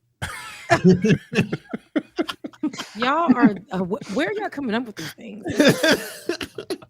I mean, it's pretty clear. You just put two words together. I mean, it is. I never heard of this before, and all y'all knew it. So you guys always teach me something from the white world. I love it. I tried to make it like shadowy to give it depth, but it just looked like hair, which I guess is still appropriate. Yeah, it's giving that.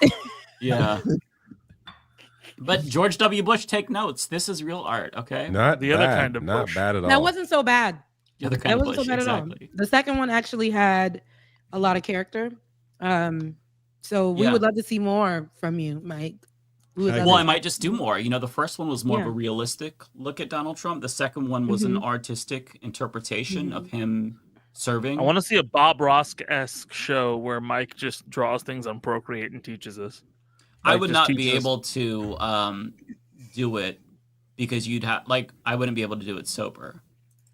This art is it comes from a deep place within that has to be conjured up when I Mike working on Trump. Mike working on Trump's neck, and he's like, "Just paint the pretty little Nikusi.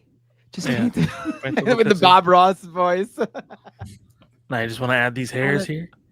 Good look. I should be Bob Ross very for light Halloween. around the Nikusi. You guys, and I learned a new word. That's crazy. I have more words to teach you if you want to know more. You have all the words. The most cursed English class I've ever been to. I mean, Mike taught me one of the funniest words I ever heard of in my entire life. I never heard of the term straggit until Mike. Wait, Well, I didn't create that. What is it? I didn't know about that one till Mike came. Mike told me. I can't say it. I don't have the S pass. But What is it? Okay, so explain it. I'm sorry. David, you can't say it either. Only What? Matt. I'm the only one who I can guess say not. it. That's right. Only Matt. Yeah, can say it. Ariana and A Zed can cis say man? it. Wait, is it like a Jew thing? What's going on? No, it's not it's a the Jewish F, thing. It's the F slur for straight people. Oh, And it's what is it? What is it called? Wait, what is it? Matt, will you say it? I don't want to say it. Straggit. Let me look this up. Stragit? The white world got so many words. Let me see. Oh, Just look, replace the they're F saying with an straight. STR. They're straight. Yeah. Okay. Oh, now God, it's Stragit. It's a bit out of love fashion these that days, Ariana though. heard- I do love that Ariana heard that only I can say something, and she went, "Is it a Jew thing?" Wow! She did.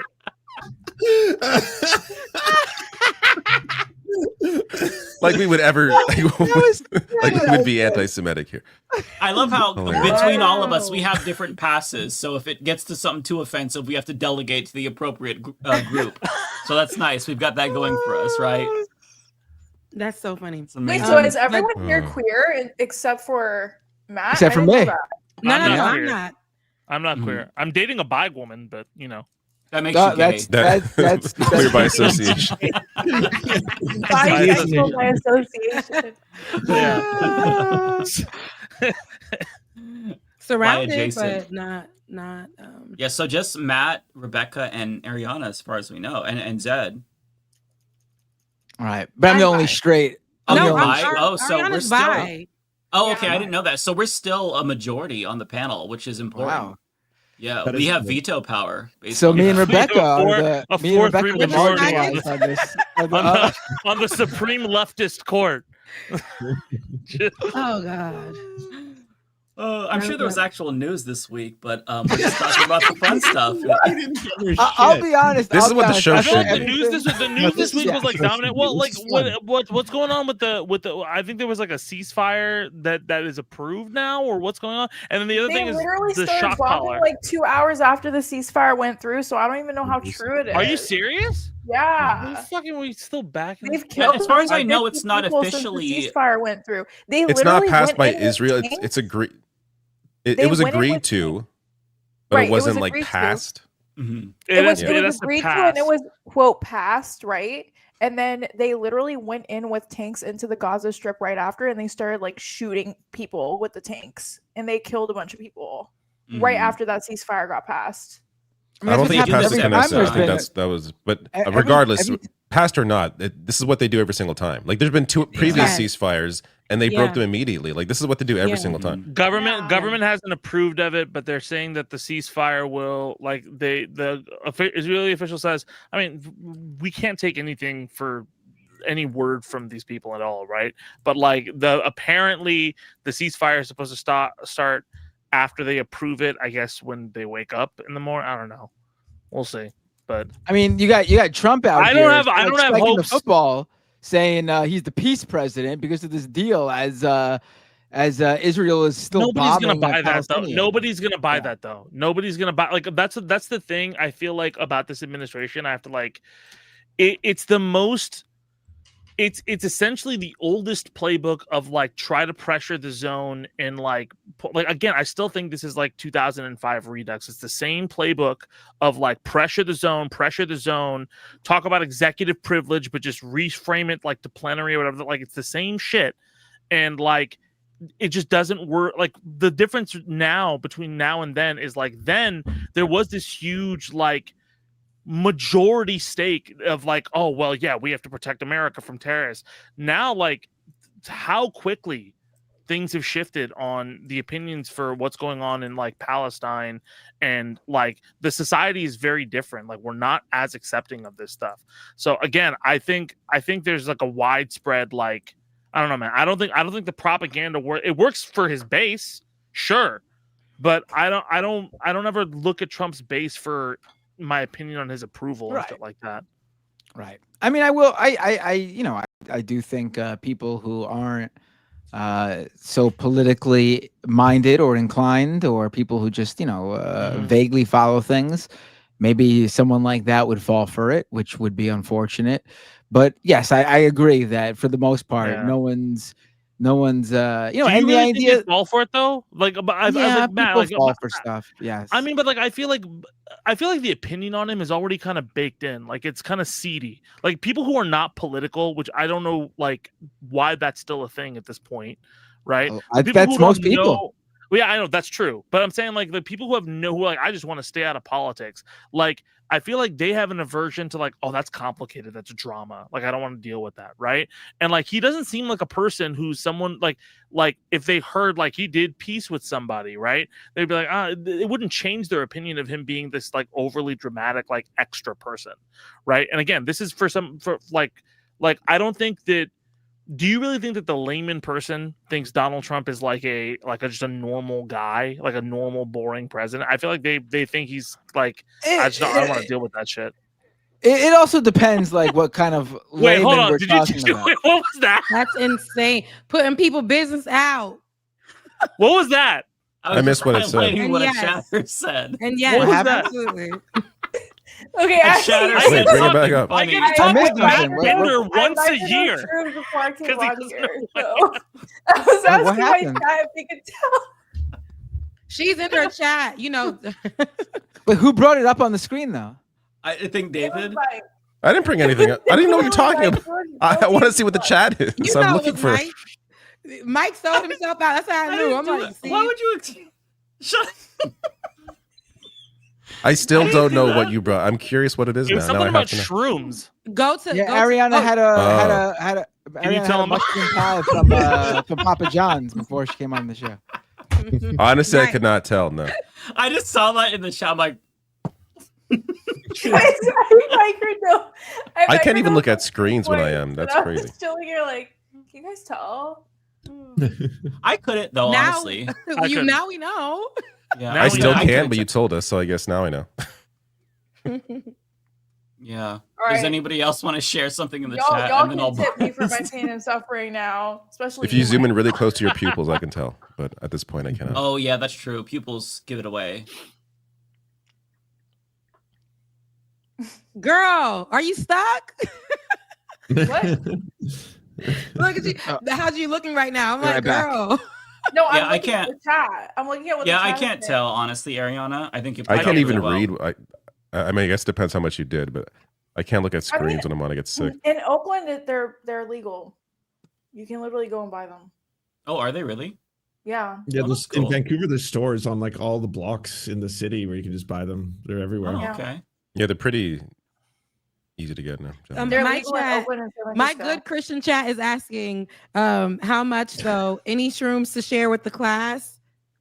Somebody said that's not a microdose. My good Christian chat. It With was, the a, it dragons. was a tiny dose, guys. I promise. A little tiny. I think that's smart. Because you're Safe very drug clearly still usage. able to. We Hey, I'm promote not judging. safe drug usage. Honestly, on there's Leftist been a lot Mafia. of research on shrooms, and it's been phenomenal.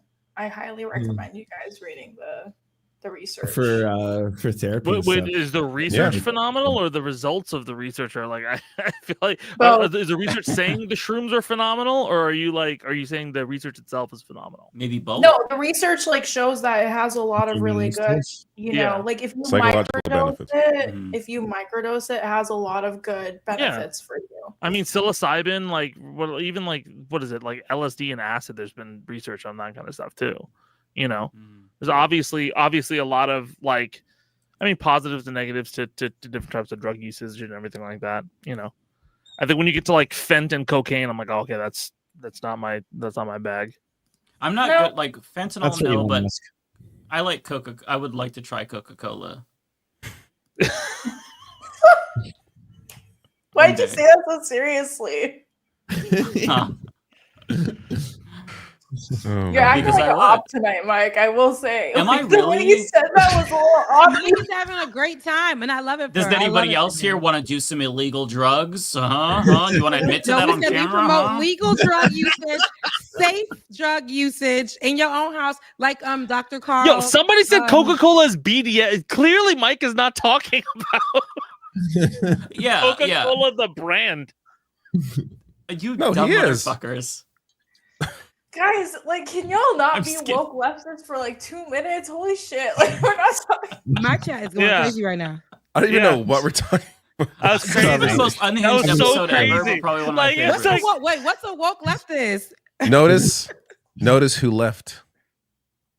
That's true. Wow. He was. Oh. They're talking about He's drugs. coming again. back. He's Come coming out. back. the unwoke left. Sure. Yeah. Well, Bender's straight edge. He doesn't do anything except Yeah, for. that's a lot. If I was him, I would feel super uncomfortable in these conversations too. I would just like. I peace don't- out, I- like, No, I don't do anything either myself. I don't. But Yeah, I don't either. everybody I around want me to, does. but I don't. Here's Yeah, my I here's guess the so. thing. I will do my like. You have the I'm worst around- poker face, Mike. Anyways, sorry, Zed, go. No, I'm No, I'm serious. I'm a I don't. rapper. I don't. Like, that's how you said Bro. it. Like I'm a like, No, like I will. I'm around it a lot. I just don't. I don't like partake in it. Like I'll drink.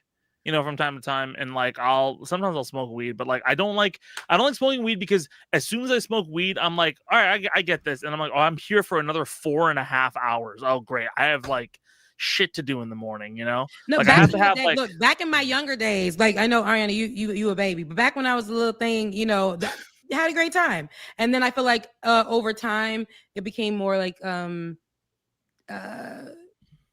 a thing for me, like an addictive thing for me. And it's not drugs itself, but like drinking and like smoking here and there.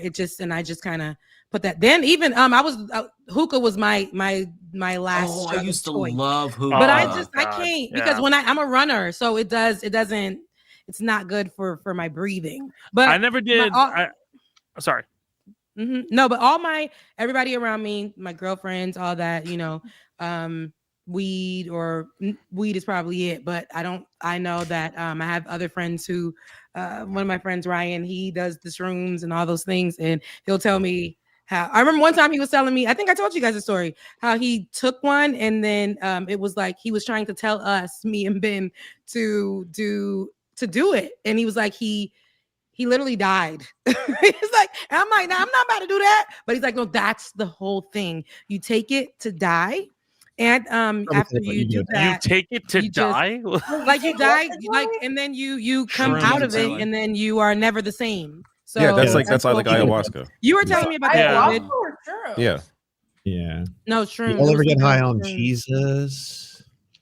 Guys, I had an ayahuasca retreat email me, and they were like, we'll fly you out and we'll let you try ayahuasca for free if you make a video for us. And I was like, absolutely the fuck not. Why you wear? Sounds like you're about to get a lot more of those offers after this show. Yeah. What is ayahuasca? The ayahuasca content mill is about to come through and be like. Why you wear Peru? This video is sponsored by no, ayahuasca. It was to Spain or something like that. Spain. Okay. Oh, Somewhere in Spain. Europe. Okay. And you was never coming back, sis.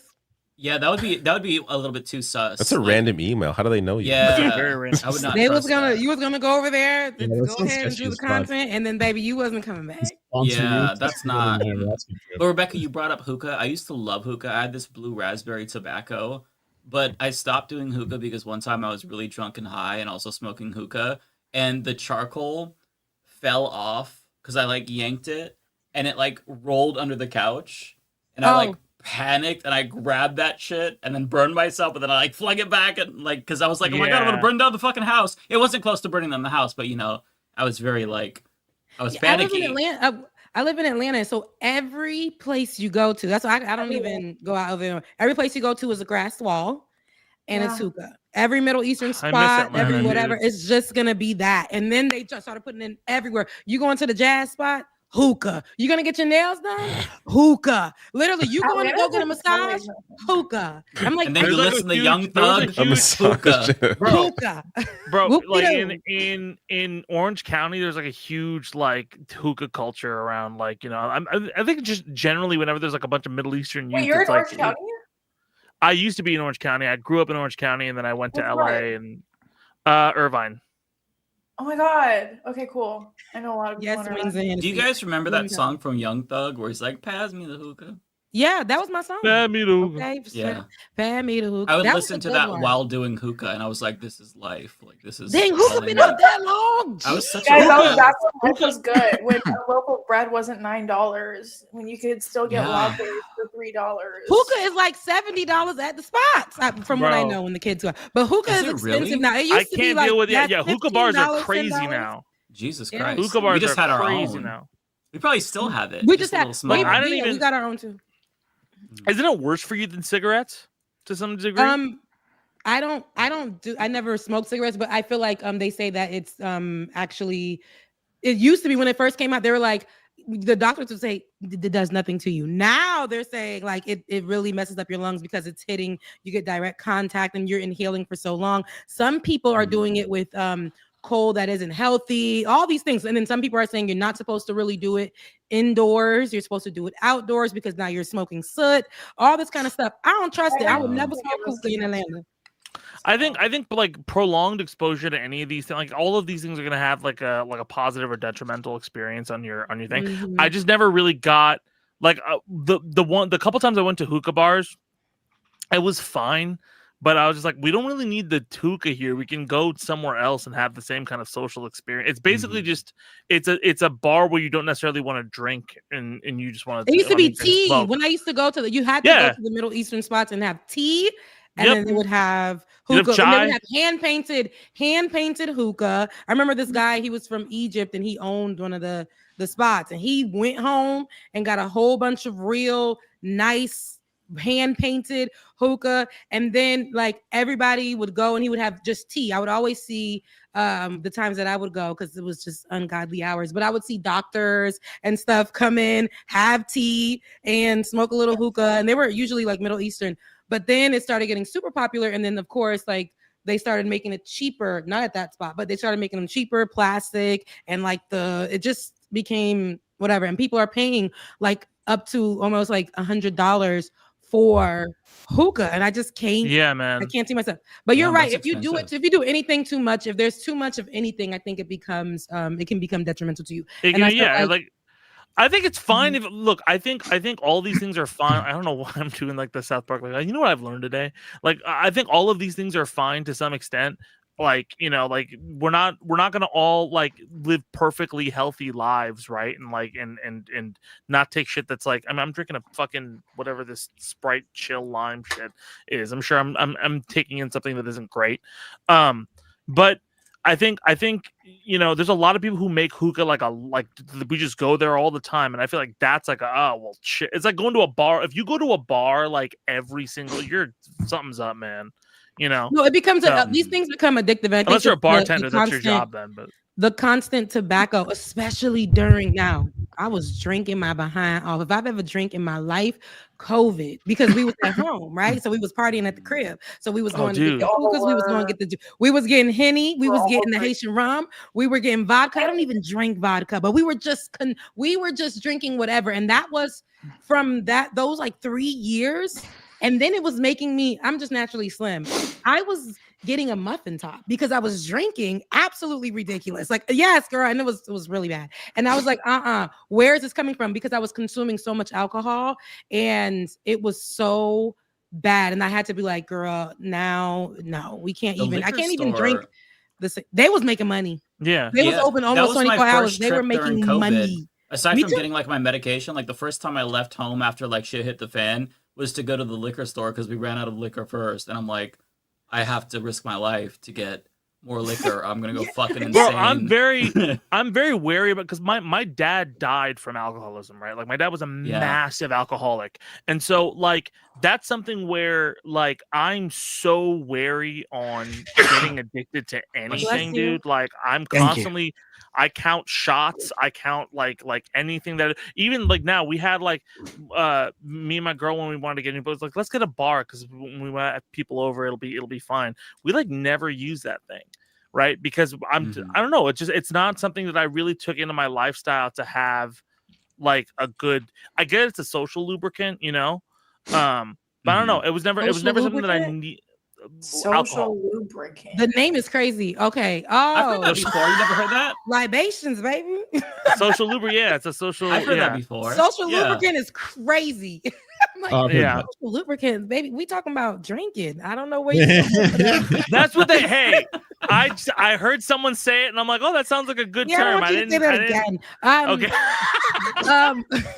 I think libations, and don't they call it libations and or whatever? Like, yeah. Liquid courage. Social lubricant. Liquid courage, yeah. Liquid courage is a better way to do it. Yeah. But it's liquid courage, right? You know, for a lot of people, and I feel like, you know, some people do well with it. I know a lot of people from. Oh my God, there's a guy who's like yelling, like denounce Saudi Arabia, like every 4.5 comments in this chat. Is it? I'll ban them. I think they're just trying to troll you. Oh, very Gates 9. Clearly, like let us know now. Are you trolling or not?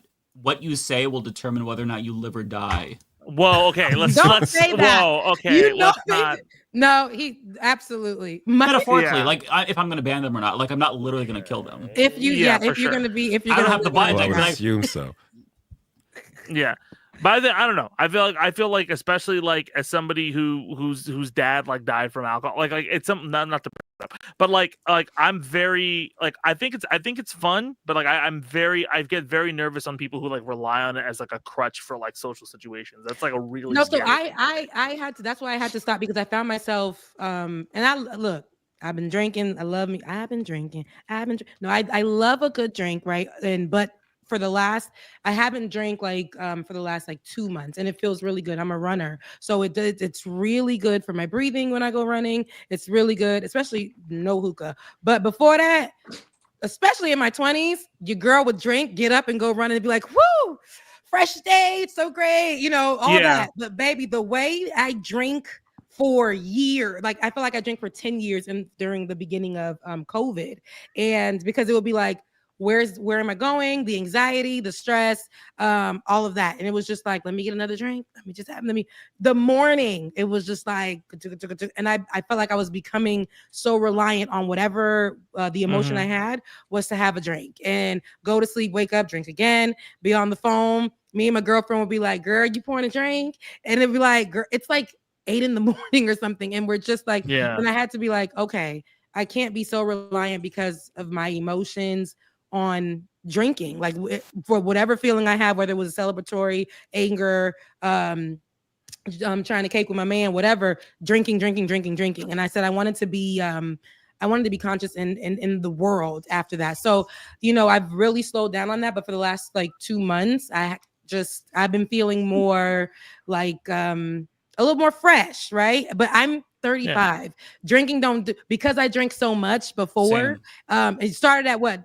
19, whatever, and then I'm Haitian, so I started at 2. So it's like drinking for real. It's like I'm kind of my body. The recovery. I can't do it. I'm too old. The recovery time ain't the same, baby. I'm rolling over like, oh God, do I have to get up and work out today? Like I'm just so tired. Like it's just I hate the way I feel, and I do not like to be. When you got shit to do, when you got shit to do, like drinking is not fun. Like when you have actual shit to do, like drinking is not fun. I remember like when I go into college, like with all the Berkeley kids who were doing like music and stuff like that, and everybody was just toasted all of the time. And then now we'll see each other once a year, like because there's Berkeley Network for music in LA is big, and you'll see everybody once a year at like one party, and everyone's like, I'm not. I have shit to do tomorrow. Like everybody, like when you have. I feel like that's why I worry about it being good for you though, Rebecca. Like I think when you've done it all for, especially the last, like I said, the last few years. But before that, I went to fam, college life, and then going out a lot in Atlanta, and then before that, especially in Atlanta, dude. Atlanta's. I love Atlanta, but like man, Atlanta goes hard. They do. People and there's a lot of drinking that happens. There's a lot of smoking that happens, which is fine. But the Southern hospitality. I'm tired. I went to an Atlanta party and I was like, hey, can I get like a screwdriver? And they gave me like, this is the cup. They gave me this much vodka, this much orange juice, and then this much vodka. And I was like, what are we doing? What's going on? Yeah, that's just South culture. Yeah, but no, you're gonna drink. You're gonna drink, and you're gonna drink, and that's one thing I just like. Drinking is great, but then the last guy that I was dating, I felt like the drinking was too much, and I'm like, can you just like, can you function without a drink? And then it'd be like he hops in a car, and then that's when I was like, it's a no for me. It's a no for me. And then waking up in the morning, it's like having a drink. It's like waking up in the morning and the drink that we were drinking the night before, and then you wake up in the morning, you're like looking at it, and you're like, nope, must drink, and then you pour yourself a little Henny for yourself for your breakfast. Is crazy. It's crazy. So, something that I had asked my father, because my father drove like an old man, but he drove like really slow. I'm like, why do you drive so slow? And I found out later in life, it's because he was drinking constantly, and he would drive drunk all the fucking time. Like he would go to work, he would take 6 shots. Like he there was a point where he was skipping work. He went to work, went to the liquor store around the corner, took 6 of those like little like dollar bottles, downed them, and then drive back home. And that's why he would drive so slow. And now, look, whenever I see people driving like mad slow on the freeway, I'm like, oh, holy shit. Like the amount of people who are probably drinking or not okay to drive, that's a really fucking scary thought. It's a lot of car accidents that happen out here for that specific reason. I think about that a lot from my college days, and I used to be the designated driver, even though I would have a drink or two, which isn't good. But I'm so grateful that we are here today. But I'm like, you know, Fran in the back throwing up in the purses, and I'm like, what kind of life? What kind of life? But it's worse now because we used to be on Nuvo in college. Nuvo, really sweet, light, whatever. We're Moscato, right? And then like Henny. People would bring over Henny or whatever. But now there's so many different drinks. There's I remember when a few years back, it was just like the Four Locos, but it was just like a few years back, and it was called Capriccio, and that was supposed to be a wine and like a sangria type wine, but it was getting the children so drunk. They were drinking it and it was so cheap. Like they were selling it for like $3 and it's like a wine bottle, but it was getting everyone so drunk. Just like the Four Locos, people were buying that from the gas station for nothing. And it was just, they were getting so drunk. I cannot imagine doing that. We couldn't have Four Loco. Too many kids. Really? Yeah, because it was, They were banned here. At least in New York, I think they were banned or something like that. Yeah. They finally banned it because it, out in the South, but it was a thing and people were drinking them and they were getting so drunk and sick and car accidents, all the things. I'm really curious. It was so gross. Yeah. I'm really curious to see the impacts of vaping. Yeah. Isn't it similar to hookah? Like, what's the difference? What is the vaping? Is it cigarettes? Vaping is the chemical. So there's no sorry. No, go on. Like that, from what I hear, the because the cigarettes are like the tar and all the other shit in that cocktail, right? There's specifically chemical in the flavor for vaping that whatever the vapor mixes into that has a huge effect on your lungs. Like that over prolonged like exposure is gonna fucking hit you. So that's why like when people would do those earlier vape studies, they're like, oh, this is fine, it's not that bad. And then eventually the flavor, like the flavor liquid chemical concoction or whatever, turned out to be like the poison that everybody's kind of taking in, you know. So that's the big thing. And I mean, like it's not nothing. Like a lot of people who like that's a very different like condition than smoker's lung, which there are in some ways it's worse, right? So especially somebody said it's basically Charlie said it's basically like hot oil you're putting in your lungs. I mean, kind of, yeah. I mean, it's a little bit. I don't know. I've just seen like what a lung looks like after vaping, and it's not like even my girl smokes weed, and I don't like her to use like the pen. Like I was like, just get fucking a joint or something like that, because it's not. Well, so what's the difference between the pen? You think the smoke's better than the oil? No, I just worry about the effects of the oil. You know what I'm saying? Like I just worry about vaping in general. Like I get very worried about like prolonged exposure. Maybe it's just because I'm getting older, right? Like I worry about. I'm a fucking hypochondriac, man. Like I don't want to like. I don't want to like worry generally. Yeah, I'm neurotic, is what I am. I'm just nervous. Like I said, we had a good time in our 20s, and somebody said this statement like you have a good time in your 20s and then your 30s, and then you just don't be the person that's spending the rest of your life trying to undo. Are we all in our 30s here? At this age? No, Ariana's a baby. Ariana is 7 years old. She was born after Arnold Schwarzenegger. Okay. I knew Arnold existed. I need people to know that's so funny. Yeah, but I will say for people over there, we're looking pretty solid for I don't know. I knew 30-year-olds when I was growing up, and all the 30-year-olds. George Costanza, that's who I knew as a 30-year-old. That's that right. Dude looks like he's 50. Yeah, that's what I'm saying. He was 30. People on the shows, those shows growing up, 30 was the representation of 30 is not what we are. We're still kids. I gotta say we're though, still watching Nickelodeon. We're still like in our bodies. You know what's Can I just funny, say? I want to say like so. I went to a concert like 6 months ago.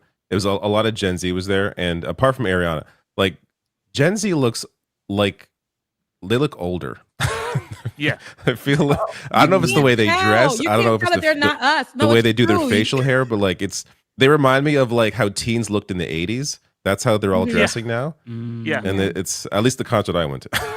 We're definitely going through like a weird redux of like I said, like I think we're in 2005, but we're going through a weird History redux of repeats the 80s itself right with now. that. Oh, With the looks. 100%. We're back. Yeah. We're back there. We're back in like very like even like all the branding and stuff is like it feels like it's like from like the late 70s or something like that.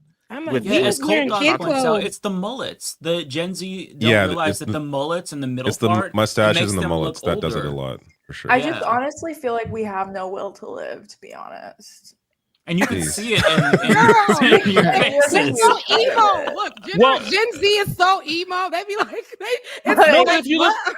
you know what's It's funny? If you relatable, actually though. if you look at a trends between Gen Z and Gen X and Gen Alpha and Millennials, there's weird, like insane similarities between those two subsets of groups, right? It's like Gen Z and Gen X have really, really similar like political leanings in general. Like, for example, you know how people were saying like, oh well, Gen Z like flipped very, very conservative in the last election.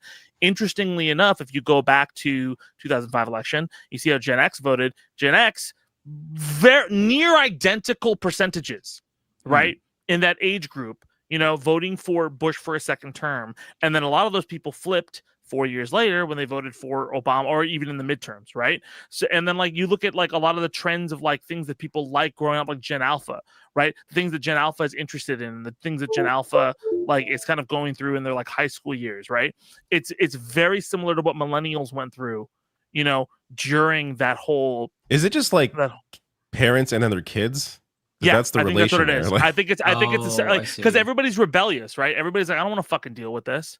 Like, I don't want. It's always like an anti whatever the culture is. No, but Right. but Gen X have Gen Z kids, so they're just doing what Millennials their have parents Gen are Z doing. do millennials have Gen Z kids? Older millennials do have Gen Z kids, or Yeah. you know, No, they have Gen Alpha, right? Gen Alphas. Alpha, No, I would actually, think most alphas. No, millennials you're are right. Gen Alpha. Alphas. Well, I how have old them is Gen friends that Alpha? had babies early. So Gen X has. Gen I X guess has Gen so. Z kids. Yeah. I guess No, so. you're Yeah. right. So it's basically You're every like 20 years, one generation, you know, controls the zeitgeist. But I think like things in general, like I feel it's interesting because we've had, you know, I mean, I remember growing up and people telling me about like how this is like the Vietnam War, and I remember like people saying this is like the Iraq War with Gaza, right? You know, like I wonder.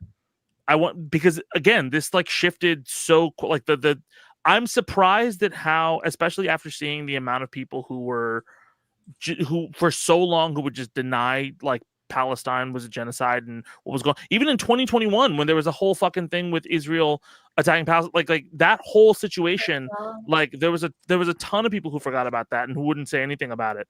Right now, I wonder like what the effect is and if it's going to be like a sped up effect, you know, on Gen Z, similar to their parents from the early aughts. I think a lot of that support, that young conservative support, is very malleable, and it'll Yeah. change. Like that's, you know, I don't think it's a lot of. If you look at the support, like support for Trump has dropped off completely. Yeah. Like it's, you know. I mean, it's because a lot of people, I'm sorry, not to cut you off, a lot of people who voted for Donald Trump, especially in the younger generation, they were like, oh, the cost of living is so high. Somehow he's a good businessman. Therefore, he's going to make it easier for us to buy homes and blah, blah. The cost of living is now damn near double in America, just period. I went to a coffee shop today. I paid $10 for a fucking latte. A latte. Gen Z problems is crazy. A latte.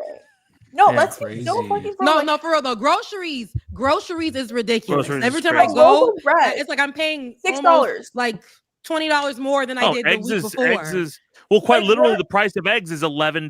Like it's like Dude, like, $10 to $11 for I like remember a when they for was like a what carton. are of we eggs. doing $15 earlier this year. That's higher than COVID, by the insane. way. It's like That's my higher mom than will COVID. call me. Sorry, my mom will call me. She's given up on me having kids. Like that's out the window. So now she bugs me to buy a house, right? And I'm My like, mom girl, she's giving up on me Wow. with the I house love thing. you. She's just like, I love yeah. you so much. we can't. But like, are you going to give me $300,000 for a down pay? Yeah, they don't Or, have a like- good. They don't have I a have to good explain that idea to of my how mom, much 'cause she more thinks it's things are compared to when they were 1980s. younger. Yeah, I'm like, Mom, it's So- not the 1980s. I know you came Because from people Haiti. don't You know what worked hard.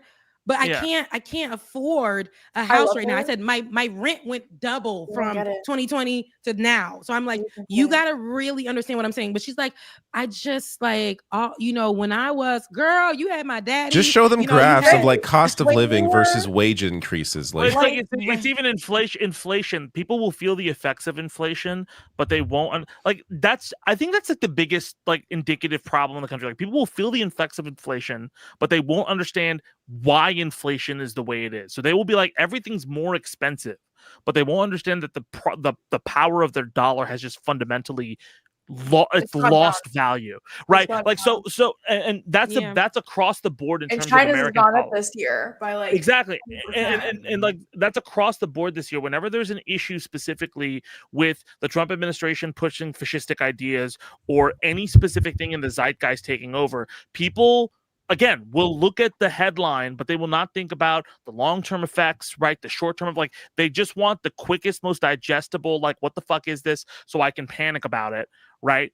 And that creates a series of problems. Like the fact that inflation is the biggest, like one of the biggest issues that we're still suffering from over the last, honestly, like 12 years, right? Or 8 or 9 years, actually, no, not 12. I'll say since COVID, really. Yeah, since COVID. When it really skyrocketed. Since like we've 5 been years.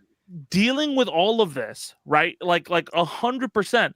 It is crazy to me that we somehow like we still don't understand that like look, things just fucking cost more and they have for a while. Like the game is reset, the amount of money people are like, all of these things we've been screaming here is fundamental proof, but people still think like this should cost $20 when the market and all of that bullshit has changed, right? Which, you know, I think things should be cheaper 100%, but even just acknowledging the reality of like fucking, it's like expecting a millennial to be able to buy a house is a gargantuan, almost insane task, you know, in this day and age. It's crazy.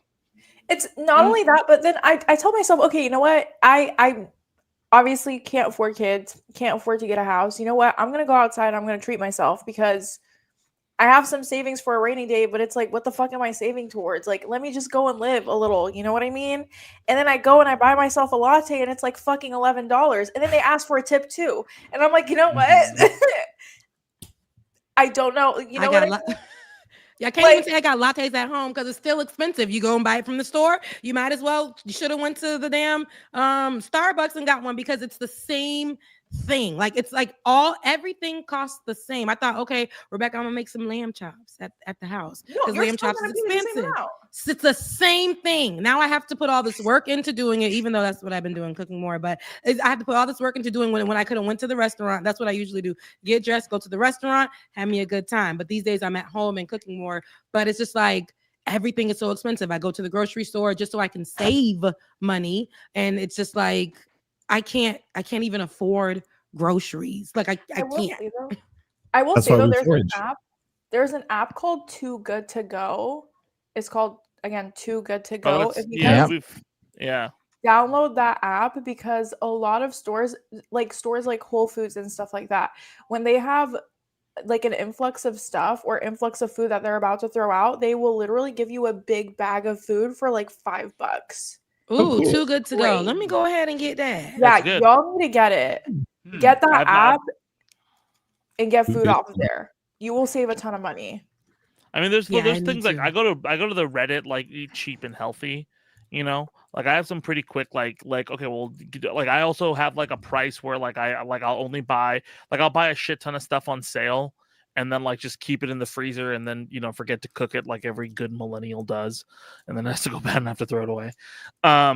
But like I don't know, man. Like I think especially like just cooking at home is just a better idea in general, just because of how I like it. crazy. It's great for me. Yeah, because also you It's learn great for me you as learn far the skill. as like, I'm learning and all those things, and it's nice, but it's expensive. Like it's like at this point, and I don't eat like McDonald's or like Burger King. What are you I don't cooking? eat those foods. You can Haitian you can food. cook for Haitian. Oh, okay. Whenever I cook like Asian food. Indian, if I cook Indian food, I'm like, yeah, I'm spending a lot of money. You get the meats and all those things. But yeah, my last question to you guys before we get out of here is somebody put this out there about millennials, and they're like, millennials check the mail once a month. Is this true? The mail? The mail. They check their mail. It depends if I'm expecting something. And after that, you don't check it anymore. You don't check that. You don't. No, it's at least once a week. I do once a week. I mean, I have bills and stuff. I don't check the mail at all. I check the mail. I don't. Bro, Ariana's like, I don't know what mail is. I don't care. I'm getting an $11 latte right now, and it's fucked up.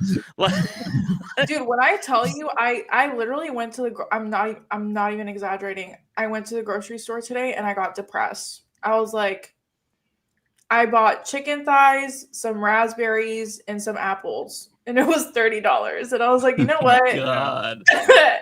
You know what?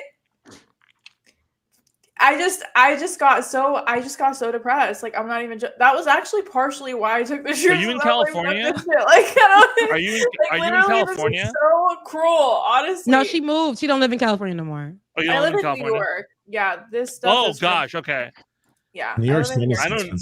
New York got that like New York tax. Like it's pretty expensive. Well, But in New York, the difference in New York, the difference in New York when I lived in Brooklyn, I would eat better than I do here. I had $1. I'm hungry. Got $3. I'll jump the turnstile if I couldn't afford to get on. I'll jump and be on there for free. And then I'll go down to 14th Street, have me a nice, people watch. Go to the Whole Foods over there. My friend. Over there, they used to be giving good money on food stamps. If you said you were poor because you were just living like in a freaking shack and somebody's renting you a room or whatever, and you said you were homeless, they would give you like food stamps and free insurance and all that. So my friend would go and use her card at Whole Foods, and we'd be eating good, right? Sitting over there in Union Square, or we'll get $1 pizza. That was back in the day. We'll do those things, right? And or some of the bars will have $3 chicken wings, $2 drinks, or whatever. It used to be nice and affordable when you was poor. Okay, over there in New York, you probably couldn't afford to live, but you can go outside and eat something. But like now, I just COVID though, because even the $1 pizza slices, like those don't exist anymore. Like, wow, yeah, no, there's no more. Actually, there were a couple of TikToks of people talking about that. But even then, because I come from the Bay Area, so the Bay Area is still more expensive than New York City. And I will say, New York City is not as expensive as you make it. And what I mean by that is, like, if you know the places to go to shop, if you budget properly, if you have community, for example, I know a whole floor of apartment of people who they all pitch in for a Costco membership, and then they'll all buy like meat, and then they'll all share the meat because it's too much meat for one person. So it'll be like 5 people splitting a Costco membership and then splitting the meat. And they make it work. You know what I mean? Hey man, the Costco chicken remains undefeated in terms of like $5, and then you get to make like how many meals out of that Costco chicken? That's crazy. Chicken, yeah. Sorry, jump in. I gotta get off. I'm tired. Yeah. It's been fun. All right. I gotta leave. At least you say bye. Very quickly, David, Bye. before you go, play fighting games with me. David said he was gonna play Marvel. Play games I'm not shitty at. I will teach you. Marvel Token sounds interesting, but like I hear it's really hard, so I'm like, maybe not. Maybe that's not. Play 2x scale with David. Also, before you go, I got a super chat that's about for you. It says, Lance, tell David that I haven't been able to access his live stream for several weeks. By the way, I'm enjoying your content. Oh, I'm not streaming on the YouTube channel anymore. Okay, there you have it. Yeah, there's keeping it separate. But all right, good David, night, you everybody. have a good night. Take care, David. Have a good night. I'm leaving too, so we're gonna get to these super chats because I'm not staying with y'all. Well, let's Ed promote his stuff first. Yeah. Poor guy sat here for 3 hours and talked shit on the Saudi. No, Zed usually be chilling. Does Zed you not staying for till later? Let him promote some. No, girl, Zed is family. He's open to stay. Or are you staying with everybody, Zed? I probably gotta go because I have to also record like a video for tomorrow, so I have to go through that whole process. Otherwise, I would love to stay. One more time you brought up your girlfriend, I was gonna be like, I need a girlfriend reveal. She's probably streaming right now. Otherwise, I would bring her in here. But next time, I'm hopefully I can come on again, like probably before the end of the year, right, Mike? If I'm good enough, if I'm popular enough. We'll see how your behavior is, okay? If Yeah, you do okay. your chores. We gotta run. Of course. We'll pour through the analytics and see what the audience thought. And then I gotta be how you test. Yeah, Binder got that majority report cred, so I gotta be good enough to be seen on screen with him. All right. I don't got no cred whatsoever. Don't worry about it. Well, if y'all want to hear the news wrapped at all, I do a show called Freestyle the News every single Sunday. You can come through. We have another episode this week. We're gonna be putting all of our stuff on Spotify in the next week or so. I'm sorry, it's been kind of nuts. I also do the music for Evo, which we'll see how long that's still going. But like the latest album for that is out on Spotify and everything like that. And then, just come say hi and follow me on whatever, Twitter or whatever. It's at ZT Music. Also I host a card game, but I don't know if you guys play. I post a card game podcast now. So I didn't know this. What? I watch your content. How have I not seen this? I host a podcast called Go for Lethal where we talk about the One Piece card game. So and it's One Piece? Oh my god, I forgot you're also a One Piece nerd. Yeah, okay. I'm an insane One Piece nerd. I'm kind of, it's one of those things like now it's like a cult where he's like, you watch One Piece? I watch One Piece, and then we talk about that for hours. Yeah. Yep. So one of these days we'll have to talk about that. But yeah, yes. Go watch Go for Lethal and everything like that, and say hi to me if you see me in public. So it was wonderful. Zed. Yes, it was great to be on here. It was wonderful to meet you, Ariana. It's good to see you again, Rebecca. Good to see you again, Matt. Good to see you, Lance. Good to see you, Mike. David has to play fighting games with me, and then he'll get a good to see you. But we'll see. Also, are you Persian? Because your last name is very Persian. I am half Pakistani, half Indian, and then part Arab. Very small part Arab through my mom's side. So. Oh, okay. Yeah. Tabani is like a Persian last name. But yeah, it's like I think because I'm Sayyid through my mom's like lineage or whatever. Oh, so cool. Yeah, okay, kind of cool.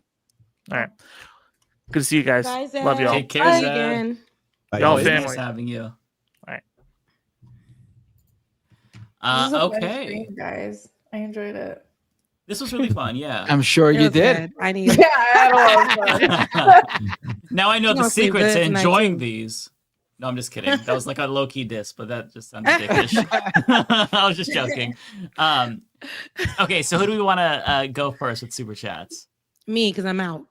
Okay. Oh wait, hang on. Let me update the times. I have the time. By the way, I'll post it again. I have the timestamps if you guys want to put this in your YouTube VOD, so people can kind of get a general sense of what we talked about. I try to keep track during the show. It's not very specific, but it's better than nothing. Okay, let me pull up Rebecca's here. Let me know who the first super chat is from you, Rebecca, and then I could follow along. I want to say it's Super Duperful, but I think that was just super. Shout out to Super Duperful that became a member. So yeah, thank you so much for becoming a member. Content will be going there. Let your girl get some grounding first. J Cass is next. Thank you so much for he asked for thoughts on Poop Diddy's sentence. We chimed in on that for a second, but thank you so much, Jay. Omega Star, as always, thank you for tuning in and thank you for your super chat. Omega Star again. For some reason, Amy Klobuchar's voice calms my cat down. That's so random. Oh, that's so random, yeah. But that's so funny. Thank you so much for your super chat. Super Duper Full came in again. Thank you for your super chat. Parker says, set y'all's alarm clocks for 5 a.m. Eastern Standard Time tomorrow for the Nobel Peace Prize winner announcement and see the internet clown Trump for not winning it. He'll probably win it. 5 a.m., baby. I am tapped. Thank you so much, Parker. Chris, American corps, unalive journalists, union leaders, etc. No one gets upset about celebs promoting Coca-Cola or Doel. Saudi Arabia is an easy target for the Western IRE. That's the Islamophobia, and it feels good to call out. Thank you so much, Chris. That's like, you can criticize the government. Like, we kind of touched on this, but like criticizing a government earlier in is the show different than criticizing like people. Yeah. Okay. Well, thank you, Chris, for your super chat, though. Appreciate it. Chris, again, to clarify, okay, there's a clarification. Okay, to clarify, it feels good to say I have more integrity than Bill Burr. today. Oh, totally agree about the fetishization of activist causes, but that's expected and useful. Still frustrating. Chris again. Okay, Chris, rain on me. For instance, after all the black squares of 2020, 2021, and the most unalivings by cops in a decade, but quarantine was over and white libs didn't need an excuse to break quarantine anymore. So, Bay Photo, thank you. I too remember my invincible 20s, crazy times that would kill 33-year-old me, baby. Every time I think back, I'm like, God, thank you for just getting me here. Because why was I in the night having kids in my car, carrying them from the club? We wasn't even 21. Oh Lord, I think about those and I did cringe. But Jeffrey Allen, thank you for your super chat. I appreciate it. And Prairie Fire, always coming in the clutch. Of course, here is your rotisserie chicken money. It's not $10 no more. Okay, it's a little higher than that. But thank you so much for that. Here's your rotisserie chicken money. I, of course, I'm doing quite well now that the soybeans are getting bailed out. I'm joking. It's a total disaster. A farmer, right? Yeah, he's a farmer in Nebraska. Yeah. Okay. Thank you, Prairie. But y'all know his real name. Y'all know what's his real name? Because y'all be calling it out. Kowalski. Yeah. Yes. All right, Kowalski. Thank you so much. And thank you so much, everybody, for your super chats. Oh, somebody did send the Cash App, and I don't want to forget them. Let me go and read that one. Serena, thank you so much for yours. All right, but yeah, thank you guys so much. Mean it. I will see you on next Thursday. Bye, Rebecca. Y'all get some rest. Peace, Bye, y'all. Rebecca. Bye. Hi, Rebecca. Guys, can I go next? Is that okay? Sure. Sure, yeah. Also, I think a lot of people in the chat didn't know that I'm Persian. Yeah, I'm Persian, guys. Oh, really? Yeah, a lot of people I were knew like that. having discourse about it, and I was like, Oh, I've talked about this before. yeah. But yes, I'm Iranian. Okay. I mean, your name's Ariana Jasmine, like Jasmine from Aladdin. Yeah, it was tacky. I should have thought that through, but whatever. That is what it is. Wait, your I like Jasmine's not your real name? No. Mm-mm. I mean, You're Ariana's smart. your real name, right? That's very smart, Ariana, to not use your real name. I wish I had done that from the start. I knew it wasn't Ariana is your my real name, but Jasmine is not. Yeah. I knew Jasmine wasn't your last name, but I thought maybe your middle name, and you went by your first and middle name or something like that. No. I just, really wanted to live my Jasmine, little Aladdin carpet moment, but Jared probably thought that through more. All right, so J Cass is the first one for me. Okay. Yay, cute dog. I'm rooting for Puerto Rico Bad Bunnies since apparently they aren't even American. I know. No, I'm just kidding. Guys, Puerto Rico is a That part of clip is America. amazing. Let's You be all saw so that clip, real. right? From Also, Turning Thomas Point. Loren. Wait, what? You saw the clip that JCast is referring to of Thomas Loren and Crystal Ball, where she's Tammy? like, Tammy? I thought it was like Tommy oh, Lauren. Tammy Loren, yeah, Tammy, where she was yeah. like, she was That was- like, she brought on Crystal Ball, and Thomas she's like, Loren. what do you think of Thomas Lauren. what do you think of Bad Bunny doing the Super Bowl? I think that they should have an American do it. And Crystal Ball's like, he is an American, dear. Puerto Rico is part of the United States. It was so I made it on John fucking- Oliver on It was last week's bad. news. That's right. Yeah, it was on. did. Yeah, it was on John Oliver. Yeah, I saw that. Yeah. Very, very insane thing to say. Or Um, stupid thing to say, I should say, because it's not insane, it's genuinely dumb. Well, it's Thomas Loren. What do you expect? I'm just kidding. Thomas Loren. Thomas Loren. Okay. Chris, thank you so much for the $20, and thank you so much for being number one in my chat. That's so sweet of you. It's not about Saudi Arabia isn't that bad. The Islamophobia is that our society allows for anti-Saudi discourse and a willingness to condemn and judge them as wholly bad while others just do bad things. I feel like you're doing the conflation What? with like the people and the government, Chris. I don't think that that's Yeah. like what they were doing. Like the distinction that Ariana made when Zed was talking about that was like you got to separate the government from the people, because like when people in America say Saudi Arabia, like they're talking about the government of Saudi Arabia. I understand what you're saying because Americans are super Islamophobic and ignorant when it comes to the Arab world, But like that's not what people are talking about. Like if the comedians, for example, performed at like some small Saudi's club, nobody would give a shit. But it's the fact that they were bankrolled by the government, right? Snoop Dogg, he was criticized because he performed for the government, right? So it's about the government. Right. It's the complicity there, not the people. Because I couldn't care less about like a random person in Saudi Arabia. They're just like us, you know what I mean? They can't control what their government does. So I think that's like the main point to drive home is you got to separate those two things, government and people.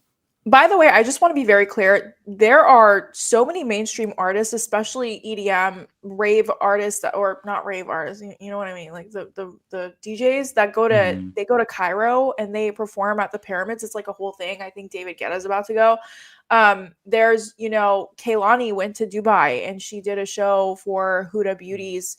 There's a lot of shows that happen in the Middle East. So that it's not like this new phenomenon where these Western shows are happening in the Middle East, right? It's the fact that Saudi's government is trying to basically pay off all of these artists that are globally well known so that they can cover up their crimes, like putting Khashoggi in a vat of acid and cutting him up. Which, by the way, the story of Khashoggi is extraordinarily diabolical because Khashoggi was not even supposed to go into the embassy. They lured him into the embassy because he wanted to get a marriage certificate for I believe it was his third marriage.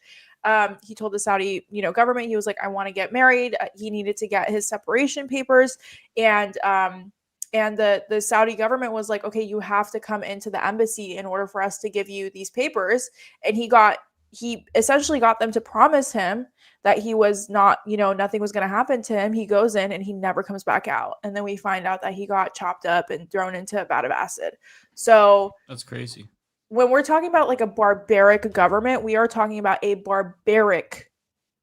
truly barbaric government, regardless of religion, regardless of anything else. They are truly not a good government whatsoever. And so yeah, they're trying to essentially pink wash or whatever. They're trying to wash their hands clean of these atrocious human rights violations that they do on a regular basis. And they just did a genocide in Yemen. Like people forget that wasn't that long ago. That was 2018. They were starving Yemen. And so many people, children died of famine because of that. So like there's been no accountability, no arrests for war crimes. So yeah, so it's like you really have to separate the government here from the people. That's like the main takeaway. The only exception I would make is if there's like an international boycott effort to put pressure on the government, like Israel. Like that's different. Like BDS is different. So if there was like a sort of movement to get people to stop going to Saudi Arabia in general, to put pressure on the government, that's a different story. Right now, there is nothing like that. For Israel, there's a specific ask, which is to end the apartheid and end the genocide. But like you can't just reduce it down to Islamophobia, even though I understand why you would do that, because in America, there's Islamophobia is ubiquitous, but it is more nuanced, and it's important to recognize that. Yeah. So I think a lot of people forget, but it's just something that we need to consider, that Saudi is not a good government. Okay, going on to the next one. Snake Pliskin, thank you so much for the 5 memberships. I really appreciate it. Thank you. Looney Tunes, thanks for being a great mod. What the hell was bro thinking with these paintings? Was this all Matt and the Hat Binder's idea? Wait. No, it was my idea to look at the paintings. That was all me. I take credit for that. I've been sitting on those. Disturbing. And I had no one to talk to about it. Like George Bush does paintings. No one gives a fucking, the real world. But we do, I always thought that they were ugly, Ariana, but until you really made me focus on it, I didn't appreciate how fugly they were. It's crazy. Yeah. And he's very proud of them too. Like he does interviews about them and he will so proud of them. And I'm like, dude, like, can you imagine the world we would live in if he just, decided to be a painter and not a president? Okay, anyways. Nobody would know who he was. I love how during that segment, someone was like, Mike, stop smelling your own farts when I was like showing my art. Motherfucker, I'm joking, okay? If you take the shit that I say seriously, half the time I'm being facetious. It was I good love art. your art though. It was Yeah. good Okay, art. Nintendo game. Let's do it. Thank you so much for the $6.99. Reagan era judge compares U.S. ICE to the U.S. right-wing terrorist group KKK, while Orange Man Hitler illegally considers insurrection act. That is very true. Actually, a Reagan era judge did come out and say that ICE was basically Gestapo, which was kind of crazy because I didn't even know Reagan era judges were still alive. But period. This We one love is that. very old, but apparently still has some sense. Some common apparently. sense. Yeah. Banquet of the I can't read your of the Leviathan. Those are some stinky pictures. Thank you so much for the $10. I agree with you. They were terrible. They were horrible. Nintendo, thank you so much for the $6.99. US Gestapo just got the power to hack every American. Yes, that is true. By using 1984 technology owned by war criminal Israel. So yes, I don't know if you guys knew this, but this week Trump signed a deal with I did a video on this on Instagram and TikTok, but he signed a contract with one of the most best hacking software companies. And they can essentially hack into anyone's phone, and it doesn't matter how encrypted it is. Like if you're texting on WhatsApp Signal, basically what they do is they set up these not antennas, like these, whatever you call them. And then your phone just connects to it. And then you don't That's even really know what scary. happened. So yeah. Sunflower Dragon, thank you so much for the $5. Jesus Christ, Ariana, that no will to live comment made me crack with laughter because of the shoes. Dude, honestly, I've honestly the price of groceries just keeps going up by the week. I'm not even joking. I every single week I go to the grocery store and I'm like, I'm paying $5 or $10 more than last week for this same exact things. And it's just starting to get really scary, honestly. We'll see where it goes. Thank you so much for the $5 though. Sunflower Dragon, thank you so much for the $2. Chickpea and beans. I'm down with the beans are super cheap.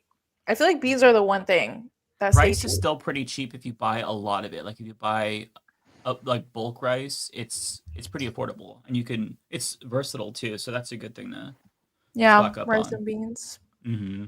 Rice and beans. Prairie Fire Claw. Just don't go Nancy Mace with the beans, please. Oh man, yeah. Don't hang out with your date. Maybe don't eat the beans if you're. What was it? What was it? Kyle Kulinski who tweeted at her like, "What's with all the beans, you nasty bitch?" or something. Yeah, that's a lot of beans, you nasty ass bitch. Oh my god, that's so funny. That's actually that's diabolical. And it was genuinely the most beans I've ever seen anybody have on their plate. I can't imagine she finished all that, but she probably did. It looked. I mean, beans are good for you. Yeah. No bean shaming here, but Nancy Mace, we're gonna bean shame her. You know what they say? Beans, they're good for the heart. The more you eat them, the more you do George W. Bush escort. Damn. Who says that? That took a pivot I was not expecting. You said, you know what they say is that they actually say that. Like I don't know if anyone says that. They will now. Kowalski, thank you so much for the $10. I'm glad you are on this program. It's nice to have a fellow youthful perspective on the show of the day. Oh my god, thank you. You're the lone cool voice on it. I want to say that. We all know Matt has been dyeing his beard in his old age. Oh no, Matt. No, I don't dye I would never dye my beard. People who dye their beard, I think it looks really bad. You look like you have painted your face. Like you could, if you really look, I do have grays in my hair, but I would probably dye my hair, but not my beard. If my beard went gray, it would just go gray. I wouldn't dye my beard. The salt and pepper look looks great on men when they embrace it. Like just embrace the salt and pepper, y'all. Like it looks good on you. Just Ariana's got the hots for Richard Reed. Huh? Who's Fantastic Four. Fantastic Four. It's okay. I don't it's all know. right. Mr. Fantastic. I didn't know who that was too until you said Fantastic Four. And I'm like, oh, okay, Dr. Reed. Fantastic 3, Fantastic 4. All right. But I'll trust. No, but I agree. Men look good. Men look good with salt and pepper hair. Yes, they do. Yeah, I mean, there's multiple people that can pull it off. So that's all I'm gonna say. Okay, guys. Sam Cedar. As someone in the chat said, Sam Cedar. Yes, Sam. Oh, there's Sam somehow looks younger with the salt and pepper hair. Actually, I don't know how that worked out.